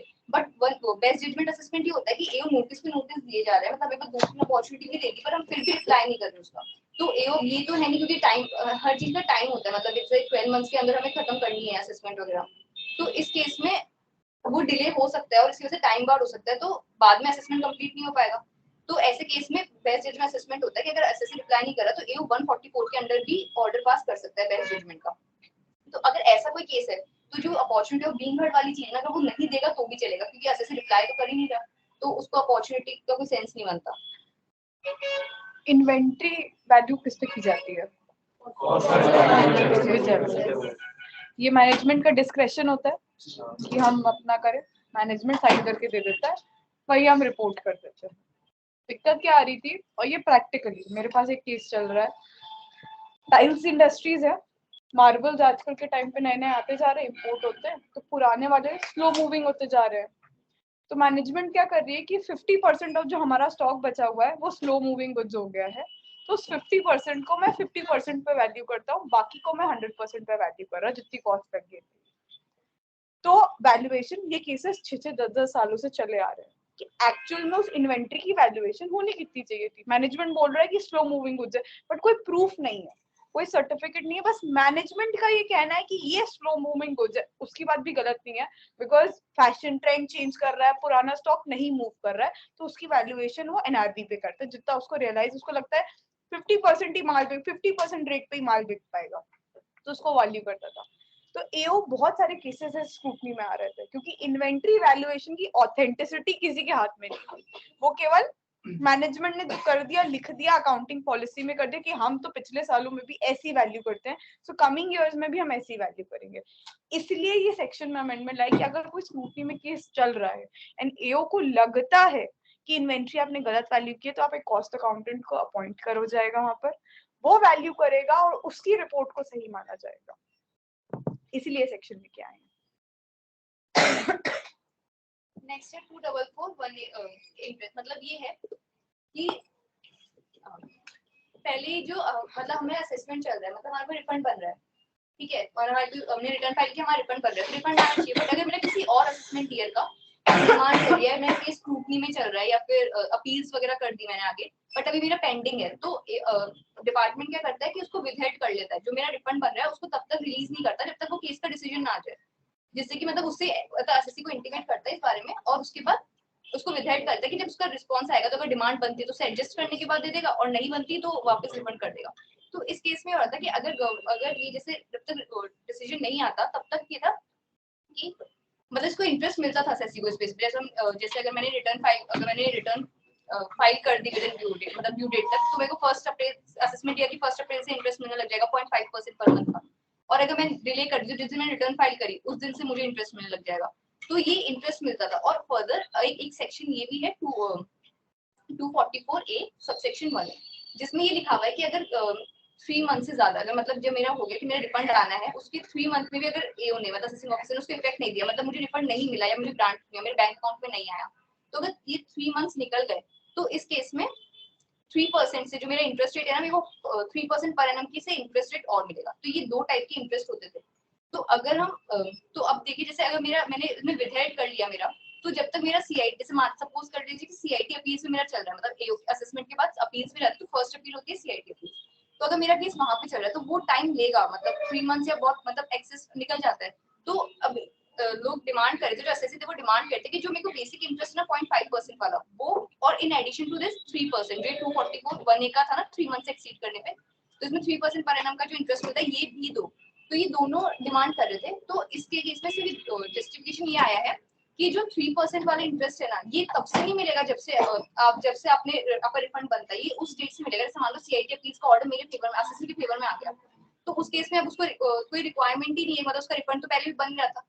तो वो बोलते हैं कि जिस दिन ऑर्डर आया और वो ऑर्डर जब मतलब इनकम टैक्स अथॉरिटी के पास आ गया, जब रिसीव हो गया, अगर उसके 3 मंथ्स के अंदर भी, उसके विद इन 3 मंथ्स अगर ऑर्डर जब फाइनल रिसीव हो जाता है डिपार्टमेंट को, अगर उसके 3 मंथ्स के अंदर नहीं मिलता तो उसके इंटरेस्ट नहीं, मतलब ग्रांट नहीं होता मेरा रिफंड, तो उस केस में 3% का इंटरेस्ट लगेगा, उस पीरियड से नहीं लगेगा। सपोज करो 21-22 का मेरा रिफंड बन रहा था, पर अब मेरा असेसमेंट कंप्लीट 24 आ गया 2024, तो मुझे 21-22 से मतलब असेसमेंट ईयर से देखे तो 1 अप्रैल 22 से नहीं मिलेगा इसका इंटरेस्ट। जैसे मेरा डिसीजन आया जून 2024 में, तो जून 2024 में मेरा ऑर्डर पास हुआ सीआईटी फीस का, और जुलाई में सपोज करो जुलाई में मिल गया प्रिंसिपल कमिश्नर को, मतलब इनकम टैक्स अथॉरिटी को ऑर्डर, तो जुलाई से हम 3 मंथ्स काउंट करेंगे। तो अगर जुलाई अगस्त सितंबर 3 मंथ्स जो हुए, मतलब अगस्त सितंबर अक्टूबर, तो अगर अक्टूबर तक अगर उन्होंने क्रेडिट नहीं किया ना, तो फिर नेक्स्ट नवंबर से मुझे 3% का इंटरेस्ट मिलेगा। तो ये सिर्फ ये वाली चीज क्लियर। हाँ, वो 0.5% तो मिलेगा मुझे, हम वो मिलेगा मेरे को स्टार्टिंग से, वो तो असेसमेंट वाली जो डेट है ना 1 अप्रैल से, तब से मिलेगा। बट ये 3% के लिए था, लोग बोलते कि एडिशनली मुझे 3% और दो, तो उस केस में था कि 3% नहीं मिलेगा। और अब नेक्स्ट आता है मॉडिफाइड रिटर्न ऑफ इनकम। तो क्या था, बिजनेस अगर बिजनेस रीऑर्गेनाइजेशन होता है, मतलब बिजनेस मर्ज होते हैं या मतलब अमालगमेशन होता है, डीमर्जर होता है, तो उस केस में था कि अगर अमालगमेशन डीमर्जर के केस में, तो पहले ये एग्जिस्टिंग प्रोविजन ये था, अभी एग्जिस्टिंग प्रोविजन जो है कि जो मॉडिफाइड रिटर्न होते हैं, जैसे मतलब अगर हम देखें तो जो ऐसे आईबीसी मतलब IBC insolvency and bankruptcy code वगैरह होता है, या फिर कोई अमालगमेट हो रहा है या डीमर्ज हो रहा है, तो ये कोर्ट का ऑर्डर होता है, जो मतलब कोर्ट परमिशन देती है कि अमालगमेट कर सकते हो या नहीं कर सकते। तो जैसे मान लो सपोज करो कि वो आया मेरा मई 2023 में, बट वो जो बहुत बार ऑर्डर में ये होता है कि वो जो इफेक्टिव डेट होती है ना, वो पहले की होती है। मतलब जैसे मान लो मई 23 में ऑर्डर पास किया, बट इफेक्टिव डेट जो इफेक्टिव है वो 1 जनवरी से इफेक्टिव कर दिया 2023। तो अब जो मैंने रिटर्न फाइल की होगी तो वो मिसमैच हो जाएगी कि इस पीरियड में क्योंकि जब तक मैंने फाइल की होगी रिटर्न, तब तक वो ना अमालगमेट हुआ था ना डीमर्ज हुआ था, तो मैंने उस बेसिस पे की होगी। बट अब तो हो गया ना, क्योंकि गवर्नमेंट ने तो जो इफेक्ट दिया है कोर्ट ने, वो तो उसको 1 जनवरी से दिया है। तो ये जो तो हमें रिटर्न मॉडिफाइड रिटर्न फाइल करनी पड़ती है। तो पहले अभी जो एक्जिस्टिंग प्रोविजन था ना, वो ये था कि जो मॉडिफाइड रिटर्न होगी ना, वो जो सक्सेसर एंटिटी है वो सिर्फ खुद के लिए फाइल करती है। जैसे मान लो ए और बी 2 एंटिटीज थे, मतलब ए बी था और बी सी था, अब ये बन के एबीसी हो गए, फाइनल मतलब मर्ज होके एबीसी बन गए। तो अब तक इसे एबीसी फाइल कर सकता है खुद के लिए मॉडिफाइड रिटर्न, ए बी और बीसी को कुछ ये परमिशन दी कि वो मॉडिफाई कर सकते हैं। पर अब इसमें अमेंडमेंट करके ये कर दिया कि जो ए बी और बीसी के भी जो उनको अपने रिटर्न में मॉडिफिकेशन करना है, वो भी ये लोग कर सकते हैं।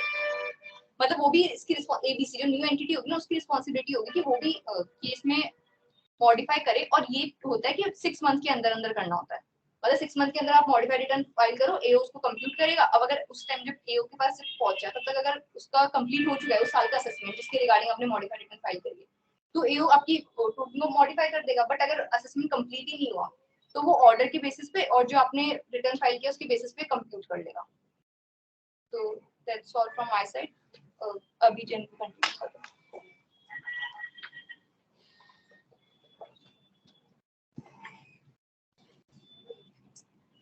Good evening everyone. तो चैरिटेबल ट्रस्ट एंड इंस्टीट्यूशंस में क्या अमेंडमेंट आया है? सबसे पहले चैरिटेबल ट्रस्ट को अपन बेसिकली जान लेते हैं, इसका टैक्सेशन कैसे है। तो इसमें एक बेसिक स्टैंडर्ड डिडक्शन जो होती है 15% की, जो भी इनकम या डोनेशन होती है उसके 15% की एक स्टैंडर्ड डिडक्शन सबको मिलती है, और जो बचा हुआ 85% रहता है, अगर वो आप अप्लाई कर दें तो कैपिटल या फिर रेवेन्यू एक्सपेंडिचर दोनों में से किसी भी ऐसे तो नहीं। वो स्टैंडर्ड डिडक्शन क्या है नहीं। कि तो अभी वो सैलरी का टैक्सेस थोड़ी नहीं कर रहा। नहीं, हाँ, पहले तो दो चीजें होती हैं, ट्रस्ट होते हैं, इंस्टीट्यूशंस होते हैं। दो सेक्शंस होते हैं जो अलग अलग पैरेलल साथ में चल रहे हैं, 1023 वाले, 1023C वाले और 1112 वाले। अमेंडमेंट्स पहले जो आ चुकी हैं, मैं ओवरव्यू बता रही हूँ। नाउ वन, एक ट्रस्ट या एक इंस्टीट्यूशन एक ही चीज ऑप्ट कर सकता है, इधर वो 11-12 का एग्जेम्पशन ले सकता है या 1023 में आप वो एग्जेम्पशन ले सकता है अगर उसको अप्रूवल मिली हुई है सेंट्रल गवर्नमेंट से। अगर 5 करोड़ के ऊपर रिसीट्स है, अगर 5 करोड़ के नीचे रिसीट्स है, उसको 1023 में उसकी पूरी इनकम एग्जेम्प्ट होगी। 11-12 का कंप्यूटेशन, किसी ने रिटर्न देखी कैसे भर्जी जाती है रिटर्न की? रिटर्न स्टार्ट होती है वॉलंटरी कॉन्ट्रीब्यूशन जिसको उससे मिली हुई है, वॉलंटरी कॉन्ट्रीब्यूशन मिली हुई है, 15% आप अक्यूमुलेट कर सकते हो उसमें। 15% की आपको स्टैंडर्ड अक्यूमुलेशन मिला कि 15% आपकी इनकम तो एग्जेम्प्ट है। बाकी जो 85% है वो आपको रेवेन्यू और कैपिटल एक्सपेंडिचर के लिए आपको यूज करना है, एप्लीकेशन के लिए यूज करना है।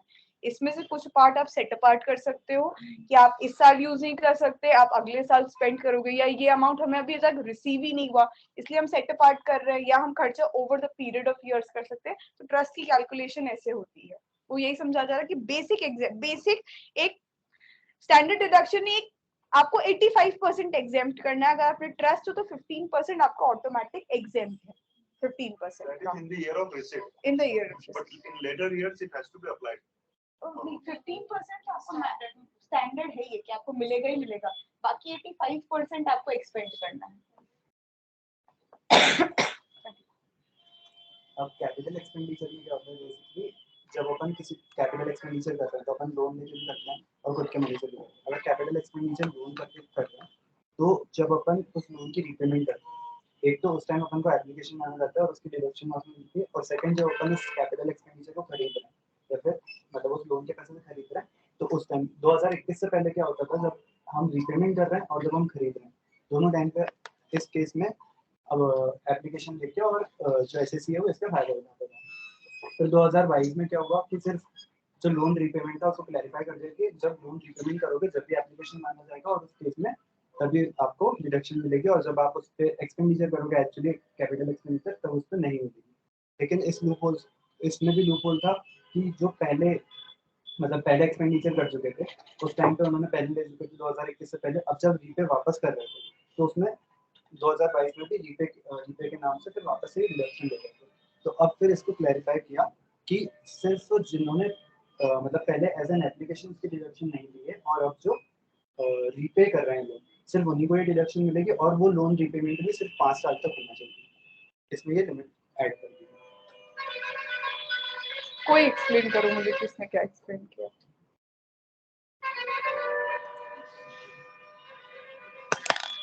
बताओ किसको समझ में थोड़ा सा भी मतलब ब्रीफ आइडिया। जैसा आपने बताया कैपिटल एक्सपेंडिचर कर रहे हैं तो 85% वाला एग्जाम हो जाएगा, पर अगर आपने लोन लेके कर रहे हैं कैपिटल एक्सपेंडिचर तो एक्सपेंड करने से एग्जाम नहीं होगा, आप जब लोन का रिपेमेंट करोगे तब एग्जाम माना जाएगा। इसने सही बोला, मैं इसको और इम्प्रोवाइज करके बताती हूँ।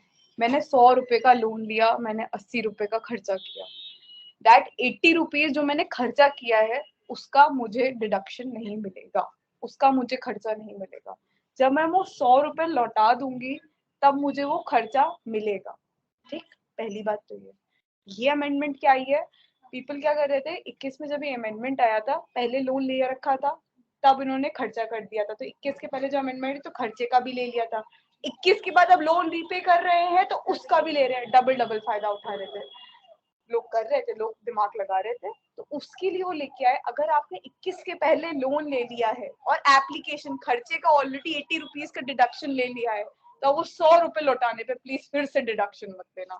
This is the amendment. ठीक,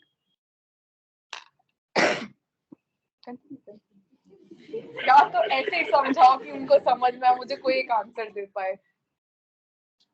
second treatment of donation to other, ये समझा वही रहा है ये बोल रही है, लेकिन ये समझा नहीं रहा है। एनीवे, तो सेकंड ट्रीटमेंट सीए बनने के बाद इसका पहला है ना थोड़ा नर्वस है। ऐसे आर्टिकल तो ये अच्छा समझा था क्योंकि उसको 3-4 बार बोल दिया। Second, treatment of donation to other person, 15% की स्टैंडर्ड डिडक्शन मिली एक तरीके से।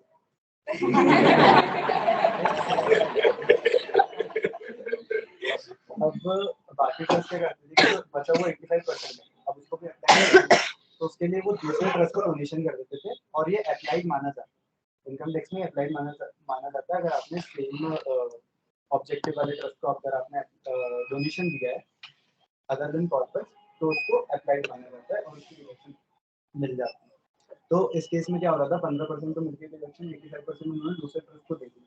अब वो दूसरा ट्रस्ट भी 15% उस पर लेके और बचा वो 85% दूसरे ट्रस्ट को दे देगा। तो ये एक तरीके से चेन बना के और इसका लूप ले रहा है। अब इस केस में इसको डिफीट करने के लिए उन्होंने क्या करा कि जो भी आप अदर ट्रस्ट को डोनेट करोगे, तो वो जो आपका एलिजिबल अमाउंट है उसमें से सिर्फ 85% की आपको डिडक्शन मिलेगी और 15% आपके लिए लॉक। मुझे भी समझ में आ गया वाला तो। Third, omission of redundant provisions related to rollback of exemption. इस केस में ये होता था जैसे अगर आपका असेसमेंट चल रहा है, असेसमेंट के केस में फॉर एग्जांपल नेक्स्ट ईयर आपने रजिस्ट्रेशन ले लिया, लेकिन आपका असेसमेंट चल रहा है 1920 का और 2021 में आप लोगों ने रजिस्ट्रेशन ले लिया था ट्रस्ट का। तो 1920 में जो एओ है, जो भी असेसमेंट करता है, वो आपको डिनाई नहीं कर सकता इससे कि आपका जो ट्रस्ट है वो अनरजिस्टर्ड था, वो आपको एज अ रजिस्टर्ड ही माने। Next, combining provisional and regular registration in some cases. अब ट्रस्ट के केस में क्या होता है, 3 साल के लिए प्रोविजनल रजिस्ट्रेशन मिलता है। रिडंडेंट वाले में 3 जो सेक्शंस ओमिट हो गए उनके बारे में क्या?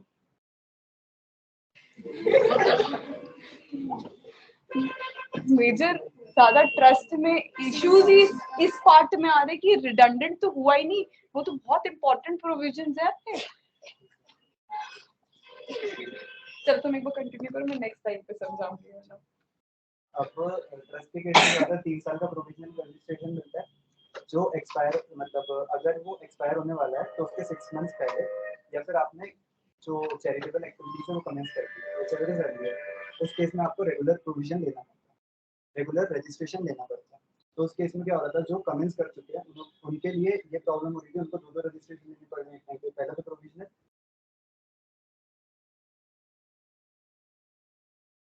में कमेंस कर चुके एक्टिविटीज का आप सीधे रेगुलर प्रोविजन रेगुलर रजिस्ट्रेशन दे सकते हैं। Then next, specified violations under section 1280 and 15 provision to clause 23C of section 10. इस केस में क्या होता है, प्रोविजनल रजिस्ट्रेशन के टाइम पे एक ऑटोमेटेड सिस्टम होता है जिस केस में 7 दिन के अंदर आपको रजिस्ट्रेशन मिल जाता है। ट्रस्ट के केस में उस केस में ज़्यादा जो भी है मतलब वेरिफिकेशन वगैरह नहीं होता, तो उस केस में दिक्कत ही आती थी। बाद में जब फाइनल रजिस्ट्रेशन या रेगुलर रजिस्ट्रेशन लेने जाते थे एसएससी, तो उस केस में ज़्यादातर मतलब उनको वहाँ पे समझ में आता था कि ये दिक्कत है, तो उधर पे तो इस केस में ये कर दिया कि प्रोविजनल जो भी रजिस्ट्रेशन लेने जाते हैं तो उस टाइम पे ही उनको पावर दे दी है पीसीसीआईटी को। इसमें होता क्या था, 2 फॉर्म्स भरे जाते थे 9 and 10 रजिस्ट्रेशन लेने से पहले आपको 2 फॉर्म्स भरे जाते थे। पीपल वर डूइंग ये फॉर्म्स गलत भरते थे, हम लोग साइन भी कर देते थे, भर भी देते थे, बट दे वर इनकम्प्लीट। तो ये फॉर्म्स जो इतने ज्यादा ऑटोमेटेड थे, तो ऑटोमेटेड में कोई जैसे सीपीसी होता है ऑटोमेटेड है, आपको जो पर्टिकुलर सेट फॉर्मेट है कि 100 की जगह अगर 10 लिखा हुआ तो आपको डिफेक्ट दिखाएंगे, तो ये फॉर्म्स चेक ही नहीं हो पा रहे थे। तो पीसीआईटी इन सब लेवल्स को ऑथराइज कर दिया गया कि आपने ये जो फॉर्म्स ये ट्रस्ट अपलोड कर रही है, ये अपलोडिंग के टाइम पे आप चेक, उनको पावर्स दे दी गई है कि आप ये फॉर्म्स चेक कर दीजिए और बता, अगर इसमें कोई फॉल्ट है तो एसएससी को बता दिया जाए कि इसमें ये डिफेक्ट आ रहा है आपका। ये सिंपल सेटिंग क्या है। नेक्स्ट, ट्रस्ट और institutions not filing application in certain cases. अब जब प्रोविजनल रजिस्ट्रेशन खत्म होने वाला था, लास्ट के 6 मंथ्स में अपन को रेगुलर रजिस्ट्रेशन लेना होता था, तो उस केसेस में जो ऑर्गेनाइजेशंस थे वो उसको ऐसे मतलब कन्वर्ट करते थे जैसे दूसरे ऑर्गेनाइजेशन में कन्वर्ट करे ट्रस्ट के अलावा, जिससे कि उनको अगर वो एग्जिट कर रहे हैं और फिर दूसरे ऑर्गेनाइजेशन में जाके एग्जिट कर देते थे तो उनको एमएमआर से टैक्स नहीं भरना पड़ता था। तो इस केस में अब ये प्रोविजन लाया गया है कि अगर आप कन्वर्ट भी कर रहे हो या फिर आप खत्म भी कर रहे हो, प्रोविजनल आपका रजिस्ट्रेशन खत्म भी हो रहा है, तो आपको उधर पे एमएमआर से टैक्स भरना पड़ेगा। मैक्सिमम मार्जिनल अमेंडेड वाली 6 months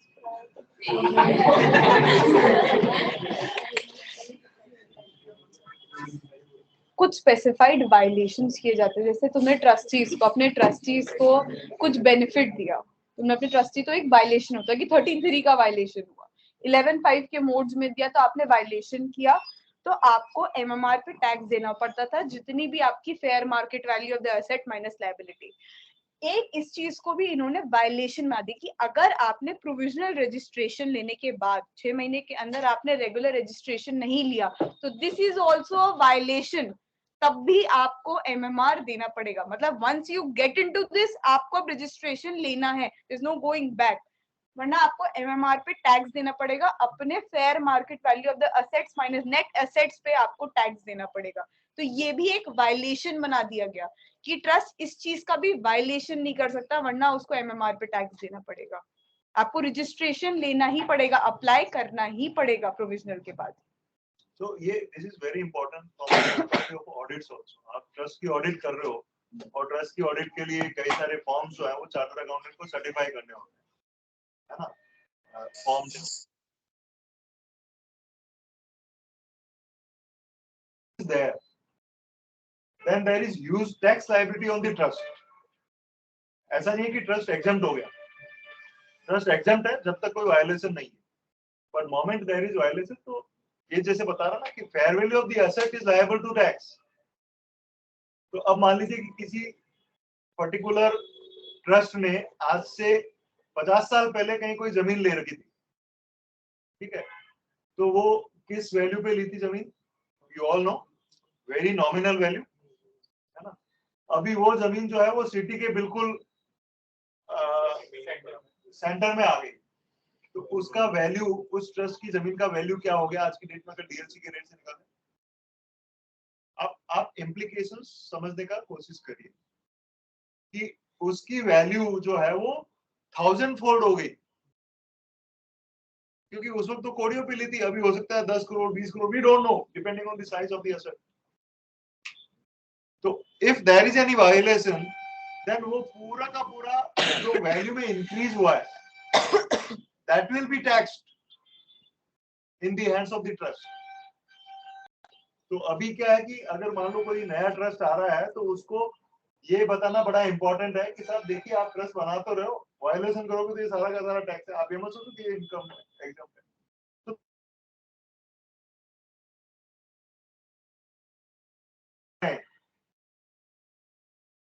उनको एज ए ट्रस्ट रजिस्टर्ड होना चाहिए, उनको एग्जाम्पशंस क्लेम करनी चाहिए। But if someone to do some hanky panky कि भाई इसको पैसा जो है हम क्या बोलते हैं एज ए सैलरी डिस्ट्रीब्यूट कर देंगे, एज ए परक्विजिट डिस्ट्रीब्यूट कर देंगे to the trustees and secretaries and all that. तो if because of such thing there is any violation, because आप ट्रस्ट की प्रॉपर्टी को किसी और को बेनिफिट के लिए यूज कर रहे हो, तो in that case it will be tax. That audit में सपोज आपको ये पता ही नहीं है और आप तो ये सोच के चल रहे हो कि साहब ट्रस्ट तो एग्जाम्प्ट है, फिर क्या होगा, है ना। जो चार्टर्ड अकाउंटेंट सर्टिफाई कर रहा है, आपका तो क्या होगा, उसका होगा। So yes, continue. Next, alignment of the time limit for furnishing the form for accumulation of income and tax audit report. तो जो ड्यू डेट होती है फर्निशिंग ऑफ रिपोर्ट की, उससे 1 मंथ पहले अपन को एक तो एक्यूमुलेशन, मतलब एक फॉर्म होता है टैक्स एक्यूमुलेशन का, हम इस साल ना यूज करके अगले साल कितना अप्लाई करेंगे, तो वो अपन को एज एन एप्लीकेशन मिल जाता है।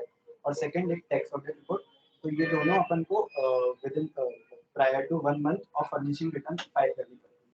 तो इस केस में क्योंकि ये दोनों की डेट सेम थी, तो इसको इजी करने के लिए जो अपनी एक्यूमुलेशन ऑफ इनकम वाली डेट है उसकी ड्यू डेट 1 महीने से चेंज करके 2 महीने कर दिया। मतलब जो भी फर्निशिंग ऑफ रिटर्न है उसके प्रायर टू मंथ अपन को फॉर्म फॉर एक्यूमुलेशन फाइल करना पड़ेगा और 1 month prior tax audit. Next पहले इन लोग को समझाना तो मुझे समझाओ, बताओ। कठोर।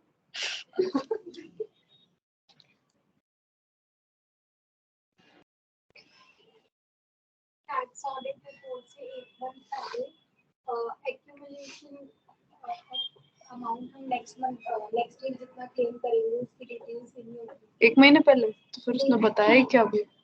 2 महीने पहले, 3 डेट्स, 2 महीने टैक्स ऑडिट। रिपोर्ट से अच्छा सर, 1 महीने पहले और अब वो चेंज करके 2 महीने पहले।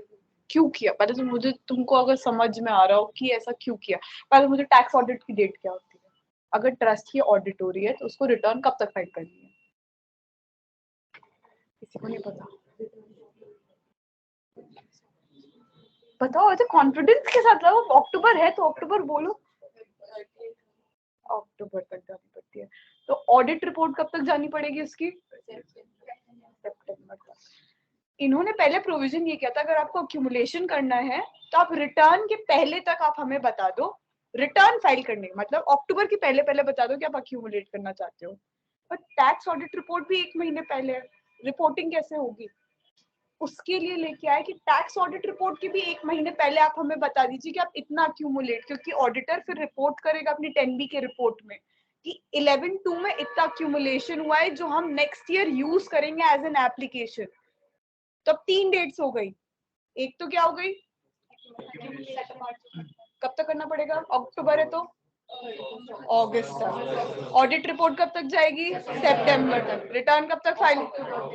एक पैरिटी लेके आ गए, समझ में आया?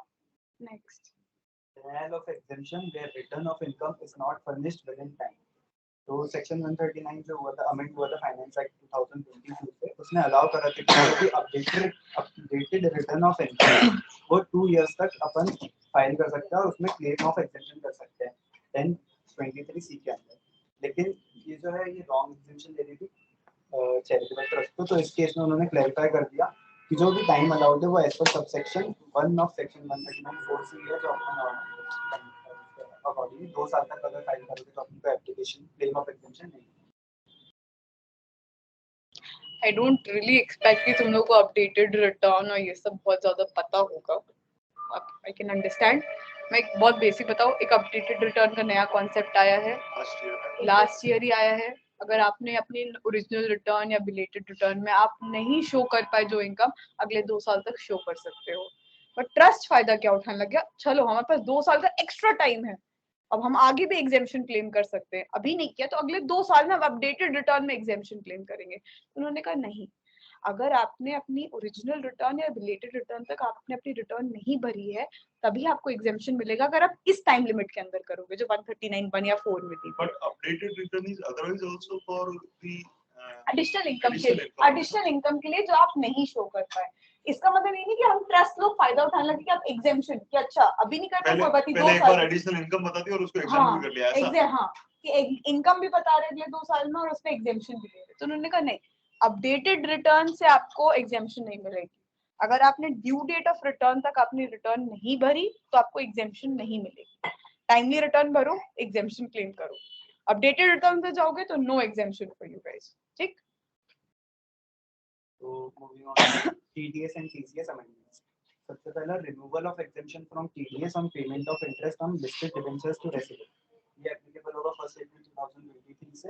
एग्जिस्टिंग प्रोविजन ये था कि जो सेक्शन 193 है वो प्रोवाइड करता था TDS on interest on securities, लेकिन वो डिडक्ट नहीं करता था जहाँ पे interest is payable on securities जो डीमैटेरियलाइज फॉर्म में और लिस्टेड है किसी भी रिकॉग्नाइज्ड स्टॉक एक्सचेंज में। प्रपोज्ड अमेंडमेंट ये आया है कि जो एग्जेम्पशन दे रखी है जो मतलब लिस्टेड डिबेंचर्स पे टीडीएस ना काटने की, तो उस एग्जेम्पशन को रिमूव कर दिया गया ताकि हम प्रिवेंट कर पाए अंडर रिपोर्टिंग ऑफ इनकम। इससे मतलब जो भी जिनको भी इंटरेस्ट मिलता था या फिर लिस्टेड सिक्योरिटीज पे इंटरेस्ट मिलता था, तो उस केस में अगर वो अभी तक मतलब शो नहीं कर रहा था नेट में या फिर, तो उस केस में अब क्योंकि टीडीएस कटेगा तो वो ऑटोमेटिकली अंडर रिपोर्टिंग हो जाएगा। Second, relief from higher rate of TDS और TCS for non filers of income tax return. अच्छा, कोई ये बता सकता है किस किस को इनकम टैक्स रिटर्न फाइल नहीं करनी है? आईपीसी का एग्जाम्पल एक तो दूसरा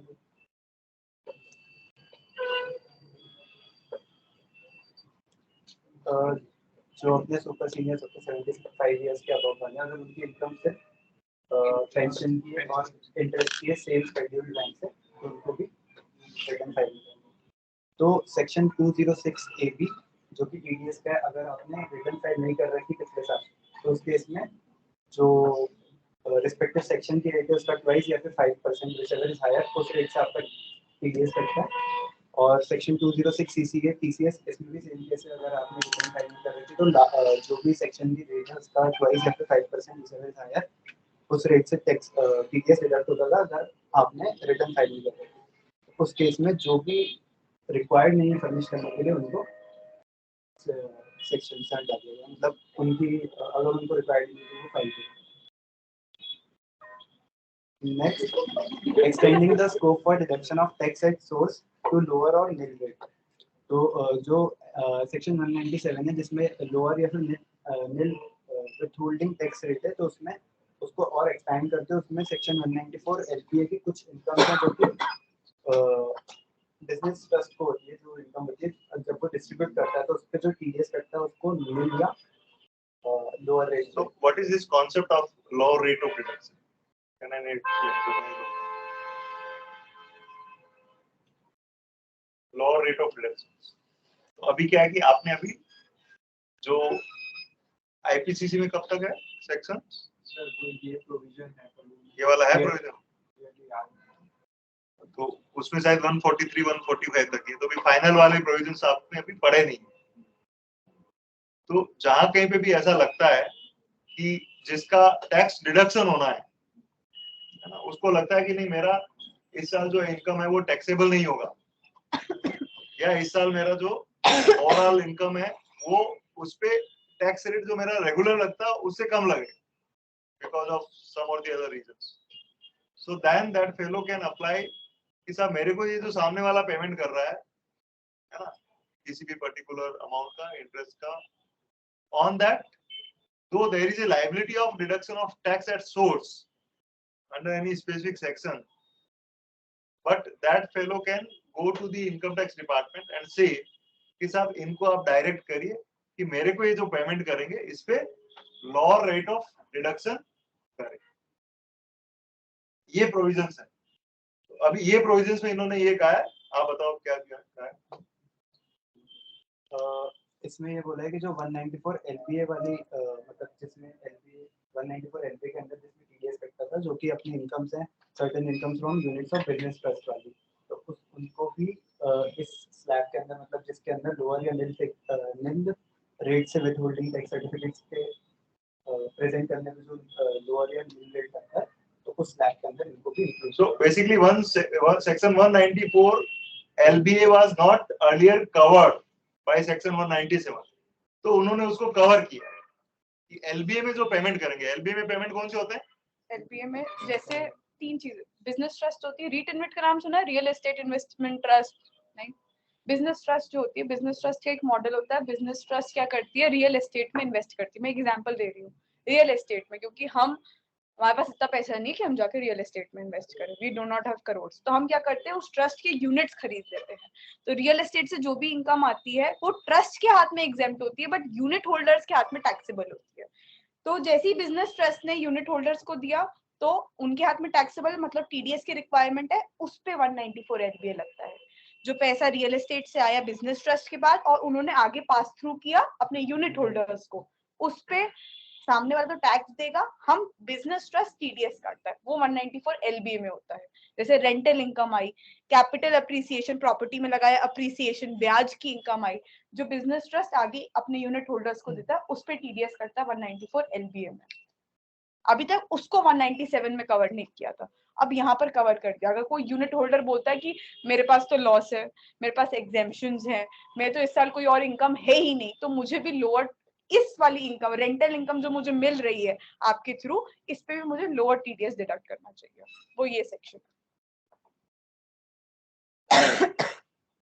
Next, section 194B and 194BB, TDS on winning from lottery or crossword puzzle or horse race. Existing provision ये है कि सेक्शन 194 बी में टीडीएस उन इनकम्स पर कटता है जो कि विनिंग्स है फ्रॉम एनी लॉटरी या फिर क्रॉसवर्ड पजल या card game and any other game of any sort. 194 B में TDS on income by way of winnings from any horse race. और दोनों सेक्शंस की जो थ्रेशोल्ड है वो है 10,000 फॉर टीडीएस डिडक्शन। और सेक्शन 115 में है provides rate for of tax on winnings from lotteries, crossword puzzle, races including horse races, card games and other games of any sort or gambling or betting of any other form or nature। अब इस amendment का objective ये है कि जो भी 10,000 की limit थी वो एसएससीज क्या कर रहे थे कि इंडिविजुअल ट्रांजैक्शन मान के और पर ट्रांजैक्शन की जो बिलिंग है 10,000 से अगर ऊपर है तो ही टीडीएस स्टार्ट करते हैं। तो इसका ऑब्जेक्टिव ये है कि जो मल्टीपल ट्रांजैक्शंस है उनकी स्प्लिटिंग ना करके और एग्रीगेट में ओवर द ईयर अगर 10,000 से ज्यादा की बिलिंग है तो टीडीएस स्टार्ट ना करें। तो प्रपोज्ड अमेंडमेंट है कि amend section 194B and 194BP to provide that deduction of tax shall be on the amount or aggregate of the amounts exceeding 10,000 during the financial year। और amend करा section 194B को include करेगा gambling और betting of any other form और nature whatsoever with in its scope. और 194B जो है वो एक्सक्लूड करेगा online games from the purview of said section from 1st July 2023 for which new section is inserted 194B। मतलब जो भी अपने ऑनलाइन गेम से ड्रीम 11 या फिर ये सब तो इसको 194B से एक्सक्लूड करके न्यू सेक्शन इंसर्ट कर दिया है 194B। देन 115BB को अमेंड करा है, उसमें एक्सक्लूड करा है income from winnings from online games from the purview of the said section from assessment year 24-25 for which new section 115BBG is inserted। कितना टीडीएस कटता है? नेक्स्ट न्यू सेक्शन जो 194B अभी अपन ने देखा विनिंग फ्रॉम ऑनलाइन गेम्स, ये applicable होगा 1 जुलाई 2023 से। क्या आप लोगों के लिए बहुत इंपॉर्टेंट है? मैं वही देख रहा था। ठीक है, तो इसमें जो भी कोई भी यूजर है वो अपना अकाउंट बनाएगा उस पे और जो भी उसके विनिंग्स होगी वो एट द ईयर एंड उस पे टीडीएस करेगा जो भी इसकी नेट विनिंग होगी, मतलब लॉसेस और प्रॉफिट्स को नेट ऑफ करेगा। अब इस केस में अगर किसी ने बीच में विड्रॉ कर दिया तो जब वो विड्रॉ करेगा उस टाइम पे उस पे टीडीएस काटा जाएगा नहीं, और बची हुई जो विनिंग्स है जिसको उसने विड्रॉ नहीं करा उसका ईयर एंड पे ही टीडीएस काटेगा। नेक्स्ट न्यू सेक्शन इंसर्ट हुआ है 115BJ tax on winnings from online games और इस पे टैक्स रेट लगेगी 30%। जो ऑनलाइन गेम्स पे टैक्स टीडीएस की रेट रहेगी वो रहेगी 30% और ये एप्लीकेबल रहेगा 1 April 2024। नेक्स्ट सेक्शन है 206C1G increase in TCS rate on foreign remittance through liberalised remittance scheme and selling of overseas tour package. अब इसमें क्या था कि जैसे रेमिटेंस इसमें 4 टाइप की दी हुई है। First, for the purpose of any education, if the amount being remitted out is a loan obtained from any financial institution as defined in section 18। मतलब यहाँ पे हमने किसी भी फाइनेंशियल इंस्टीट्यूशन से कोई एजुकेशन लोन लिया और उसको हम बाहर रेमिट कर रहे हैं तो उस केस में जो प्रेजेंट रेट थी वो थी अगर आप इन एक्सेस ऑफ 7 लाख कर रहे हो, मतलब 7 लाख का कोई भी रेट नहीं है, कोई भी टीसीएस नहीं काटना है, लेकिन अगर आप इन एक्सेस ऑफ 7 लाख कर रहे हो तो 0.5% ऑफ द अमाउंट जो आप रेमिट कर रहे हो एक्सेस में 7 लाख in excess of 7 तो 0.5% ऑफ द अमाउंट और एग्रीगेट अमाउंट जो भी आप रिमिट कर रहे हो इन एक्सेस ऑफ 7 lakhs वो आपके उस पे टीडीएस काट के 0.5% से। अब प्रपोज रेट में कोई भी चेंज नहीं है, यही रेट कंटिन्यू रहेगी। Second, for the purpose of education other than one और for the purpose of medical treatment, मतलब आपने मतलब लोन ऑब्टेन नहीं किया उसकी आप मतलब उसकी जो प्रोसीजर है उससे आप रेमिट नहीं कर रहे हो लेकिन एजुकेशन के पर्पस के लिए ही कर रहे हो या फिर मेडिकल ट्रीटमेंट के पर्पस के लिए कर रहे हो तो भाई इन एक्सेस ऑफ 7 लाख अगर आप कर रहे हो तो 5% उस पे टीसीएस जो है वो करेक्ट होगा और इसमें भी कोई प्रपोज चेंज नहीं है। सेकंड, ओवरसीज टूर पैकेज, अगर आप कहीं फॉरेन घूमने जा रहे हो उसका कोई भी टूर पैकेज के लिए एनरोल कर रहे हो तो इसमें 5% टीसीएस जो है वो करेक्ट होगा, इसमें कोई भी थ्रेशोल्ड लिमिट नहीं है, जितना भी आप अमाउंट का टूर पैकेज एनरोल करोगे उस पर 5% टीसीएस कलेक्ट होगा। अब इसका जो चेंज है वो हो गया है 20% विदाउट एनी थ्रेशोल्ड लिमिट, पहले 5% था अब हो चुका है 20%। इसके अलावा कोई भी अदर केस जिसमें भी आप रेमिटेंस कर रहे हो उसका पहले 5% था इन एक्सेस ऑफ 7 लाख, अब ये हो चुका है 20% without any threshold. So what is liberalized remittance scheme?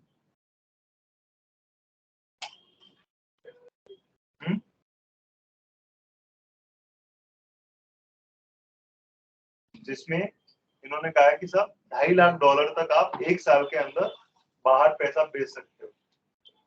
आज तो आपने पढ़ा था ना ओवरसीज डायरेक्ट इन्वेस्टमेंट, तो वहां कहीं लिबरलाइज्ड रेमिटेंस स्कीम का कोई नाम नहीं आया, कहीं कहीं तो होगा, अमेंडमेंट में नहीं था, कहीं कहीं तो मिल ही जाएगा, यूजर सर्च दैट। तो लिबरलाइज्ड रेमिटेंस स्कीम में सरकार ने कहा है कि जो इंडिविजुअल पर्सन्स हैं they can send up to 2.5 lakh dollar outside India for all these purposes। अभी इसमें एक जो इश्यू आ रहा है वो ये आ रहा है कि बाहर अगर कोई, क्योंकि LRS में इन्होंने कुछ बाहर आप किसी कंपनी के शेयर्स में इन्वेस्ट भी कर सकते हो, उसमें भी 2.5 लाख की लिमिट में वो भी कवर है फॉर द इंडिविजुअल्स। तो क्या वो पैसा इन्वेस्टमेंट करने के लिए भेजेंगे, उसमें भी वो टैक्स का कलेक्शन करेगी क्या? अभी इंटरप्रिटेशन ये आ रहा है। पर्सनली आई फील दैट सरकार का इंटेंशन ऐसा नहीं हो सकता है, बट क्योंकि अभी ये प्रपोज बिल में आया है तो ऐसा लगता है कि अभी तक तो यही है। लेट्स सी कि अगर कोई चेंज होके आता है क्या। Next, Moving to other amendments, first is introduction of authority of Joint Commissioner appeals. ऐसे किसी ने CIT में करा, नीचे कोई काम कर रहा है 6th फ्लोर पे हैं? हाँ, ये अपनी स्पीकर काम कर रही है, ये बताइए। हाँ, तो थोड़ा कमिश्नर अपील क्या होता है बताओ इनको।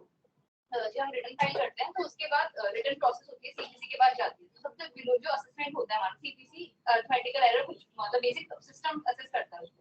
तो वहां से असेस होकर अगर मेरा स्क्रूटनी में सेलेक्ट होता है तो वो एओ वाला पार्ट सबसे लोएस्ट लेवल होता है, वो एओ का होता है, असेसिंग ऑफिसर का। तो अगर ना उसने मेरा असेस किया और अगर उसको लगा कि मेरी इनकम बढ़नी चाहिए, मतलब बढ़नी चाहिए, मान मैंने 10 लाख इन्वेस्ट लगता है उसके असेसमेंट के अकाउंट 3 लाख हो गई, तो वो ऑर्डर पास कर देगा 5 लाख का डिमांड रेज करके। तो अब मैं इस ऑर्डर से सेटिस्फाई नहीं, तो मेरे पास एक वो तो होना चाहिए ना, मतलब अपने खुद को पढ़ने से कोर्ट होते हैं, हम कोर्ट में अपील कर सकते हैं। वैसे ही इनकम टैक्स में बनाया फर्स्ट अपील, जो फर्स्ट अपील प्रोसीडिंग हम सीआईटी अपील के पास करते हैं। CIT is the commissioner of income tax. अगर मैं एओ के ऑर्डर से सेटिस्फाई नहीं हूं तो मैं सीआईटी अपील के पास जा सकती हूं, उसमें मतलब अपील कर सकती हूं। तो वही डायरेक्ट टैक्स में कितने मार्क्स आए थे? ठीक है, तो एक इसी लेवल पे एक नई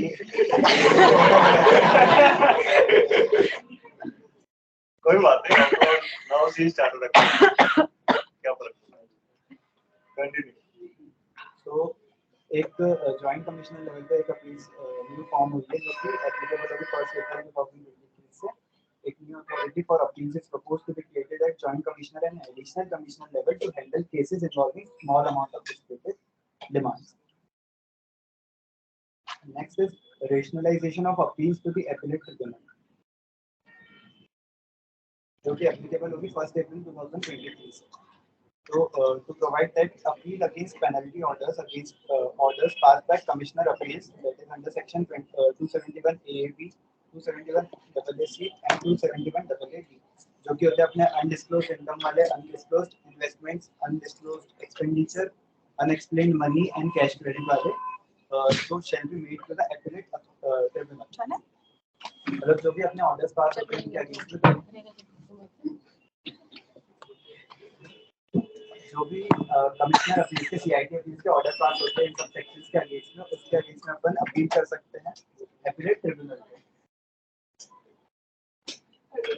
तो पहले वाले प्रोविजन में इन्होंने ये कहा रिगार्डिंग जॉइंट कमिश्नर एक नई एडिशनल अथॉरिटी क्रिएट कर दी, क्योंकि जो सीआईटी अपील के पास ये मानते हैं कि साहब काफी बर्डन है, तो उन्होंने नई अथॉरिटी को छोटे केसेस देने का मन बनाया है। और वहां पे ये जो एग्जिस्टिंग केसेस सीआईटी के पास है, सीआईटी अपील के पास में, वो भी ट्रांसफर करेंगे, और जो भी नए केस आएंगे विद इन द लिमिट और within the bell of some other rank of the officers, तो वो सारे केसेस जो है वो जॉइंट अपील करेगा जॉइंट कमिश्नर। कोविड के बाद बहुत सारे केसेस आज तक अभी आ ही नहीं पा रहे। अपील फाइल की हुई है 2019-20 से, बट वो केसेस आज तक फिक्स ही नहीं हो पा रहे, बिकॉज इतने सारे केसेस है कमिश्नर के पास कि वो प्रोसेस अभी 143 अभी जो केसेस जो चल रहे हैं हमारे पास वो 143 वो वाली बेसिक स्क्रूटनी वाले केसेस ही चल पा रहे हैं, जो प्रोसेसिंग वाले हैं। 3 तक तो पहुंचे नहीं वाला, 7 तक तो दूर की बात है, बहुत सारे स्क्रूटनी और डिसेक्शन होते हैं। इसीलिए ये जीसीआईटी लेवल पे बढ़ाया गया कि एटलीस्ट हर पर्सन एक उस पे शिफ्ट हो सके बर्डन, ये छोटे छोटे केसेस 10-20 लाख रुपए उन पे शिफ्ट कर पाए।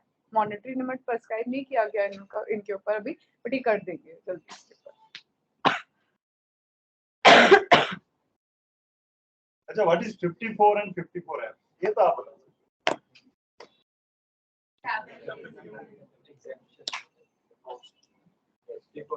तो अब उन्होंने ज्यादा डिटेल में डिस्कस नहीं करेंगे कि जो उनकी लिमिट थी for the purpose of your क्या बोलते हैं कैपिटल गेन टैक्सेशन और कैपिटल गेन अकाउंट स्कीम में जो आपको अमाउंट डालना होता है for the purpose of that, the limit has been now restricted to 10 crore, है ना, कि आपको एग्जेम्पशन जो है वो 10 करोड़ तक के इन्वेस्टमेंट तक का ही मिलेगा या 10 करोड़ तक के खर्चे का ही मिलेगा।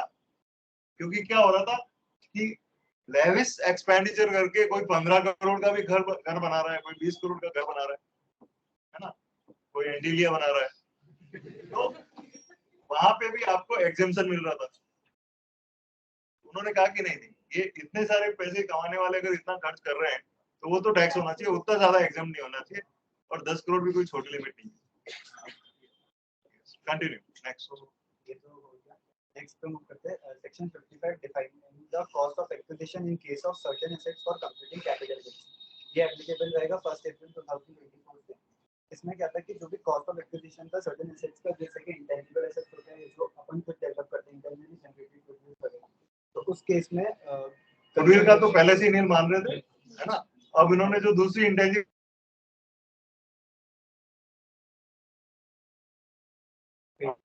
मतलब बेसिकली क्या हो रहा था कि एक डीसी श्रीनिवासन शेट्टी का एक केस है 115 आईटीआर नहीं आते, अगर उसमें कॉस्ट डिटरमिन नहीं करी तो नील ली जाती है। तो वहां पे बेसिकली अगर कोई एनेबलिंग प्रोविजंस ही कोई इफेक्ट में नहीं ला सकता, मतलब अगर आप कंप्यूटेशन कर ही नहीं सकते हो तो सुप्रीम कोर्ट ने कहा कि फिर ऐसे केस में आप टैक्सेबिलिटी नहीं होगी, है ना, इनकम टैक्स नहीं होगी। तो कॉस्ट का कंप्यूटेशन नहीं करने की वजह से इनकम कंप्यूट नहीं हो पा रही थी, क्योंकि जैसे मान लीजिए 1000 रुपीज गेन हुआ, है ना, छोटा अमाउंट क्यों लगा, 10 लाख रुपए गेन हुआ, तो और कॉस्ट जो है, सो 10 लाख रुपए आपने रिसीव किया एज ए कंसिडरेशन, और कॉस्ट उसकी आप डिटरमाइन नहीं कर पा रहे हो, इसका मतलब you are not able to compute the income. तो क्योंकि साहब इनकम कंप्यूट नहीं कर पा रहे हैं तो हमारा टैक्स भी नहीं है। तो उन्होंने कहा कि जहां आप इनकम कंप्यूट टैक्स नहीं कंप्यूट, वो कॉस्ट नहीं कंप्यूट कर पा रहे हो और कॉन्सिक्वेंसली इनकम कंप्यूट नहीं कर पा रहे हो, तो वहां कॉस्ट को आप नील मानो। तो ये इंटेंजिबल एसेट्स में जहां पे आप इस तरीके की कॉस्ट एसेट नहीं कर पा रहे हो, वहां उन्होंने कहा कि they have proposed that it should be cost should be taken as nil. Moving to next, section 45(5)(a), alignment provisions of section 45(5)(a) with previous provisions of section 194 IC। इसमें क्या होता था, एग्जिस्टिंग प्रोविजन में जो भी joint development agreement होता है, for example मैंने एक बिल्डर को अपना लैंड दिया, मैंने अगर अपना लैंड दिया किसी भी बिल्डर को डेवलपमेंट के लिए, तो उस केस में क्या होता था, उसने फ्लैट बनाया, उसमें से मेरे को एक फ्लैट उसकी कंसिडरेशन दे दिया उस लैंड के, तो ये होता है जॉइंट डेवलपमेंट एग्रीमेंट। तो वो जो लैंड की वैल्यू है वो मेरा कंसिडरेशन हो गया, क्योंकि उसको सेल मानेंगे लैंड को, तो वो टैक्सेबल जब होता था जब कंप्लीशन सर्टिफिकेट जो प्रोजेक्ट का इशू होता है। तो इस केस में जो भी अपना तो फेयर वैल्यू ऑफ एसेट की मिली, जैसे एक फ्लैट मिला उसकी फेयर वैल्यू और एक प्लस कोई भी अगर कैश कंसिडरेशन मिला तो उन दोनों को अपन फुल वैल्यू ऑफ कंसिडरेशन मानते थे और उसके accordingly tax, capital gain tax complete होता है।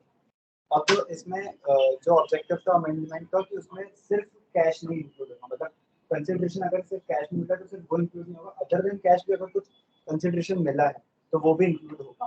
तो proposed amendment यही था कि it is proposed to amend the provisions of section 45(5)(a) so as to provide that the full value of consideration shall be taken as SDV of his share as increased by the consideration received in cash or by a check or draft or any other method। पहले जो ये सिर्फ cash में था। Moving next तो अभी मेरे ख्याल से अपन कंक्लूड करते हैं, क्योंकि we are already pass the time, अपने पास 2-3 मिनट ही बचे हैं। ठीक है भाई,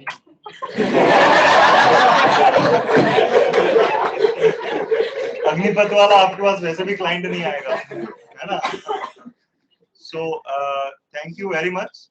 आई would just request to all these new chartered accountants कि आप थोड़ा अपने कॉन्फिडेंस को और गेन करो, थोड़ा और प्रिपेयर्डनेस रखो, क्योंकि ये जो टॉपिक था ना, ये इतना रेगुलर टॉपिक नहीं है। इस टॉपिक में बहुत मेहनत लगती है, क्योंकि इसमें सबसे पहले तो वो चीज की क्या आपके प्रोविजंस हैं वो आपके आने जरूरी है। आपको इस टॉपिक में मैं क्यों नहीं बोल सकता, मैं क्यों प्रिया की मदद लेता हूँ, क्योंकि मैं इनकम टैक्स ही नहीं पढ़ता हूँ। तो रेगुलर चीज होती है वो तो मैं समझ जाता हूँ कि हाँ ये जो कॉन्सेप्चुअलाइज डिस्कशन होता है उसको तो अपन बोल सकते हैं, लेकिन एग्जैक्टली कि आईटीआर का जो बेसिक टैक्स स्लैब है इनकम टैक्स पर्पस के लिए वो क्या है वो शायद मुझे याद नहीं होगा, है ना। नए प्रोविजंस क्या है वो जो रेगुलर डील करता है वो कर सकता है, बट क्योंकि आपको तो अगर आप डील कर रहे हैं या नहीं कर रहे हैं you need to actually know, क्योंकि एग्जामिनेशन में तो आप जब भी अपेयर हो पाएंगे ना। With this we conclude on this. Quiz is not there today because we shall have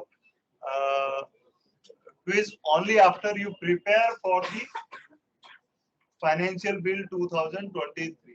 Sorry, finance bill 2023. आप प्रिपेयर करो, उसके बाद एक क्विज जरूर रखेंगे अपन इसके ऊपर, और then we shall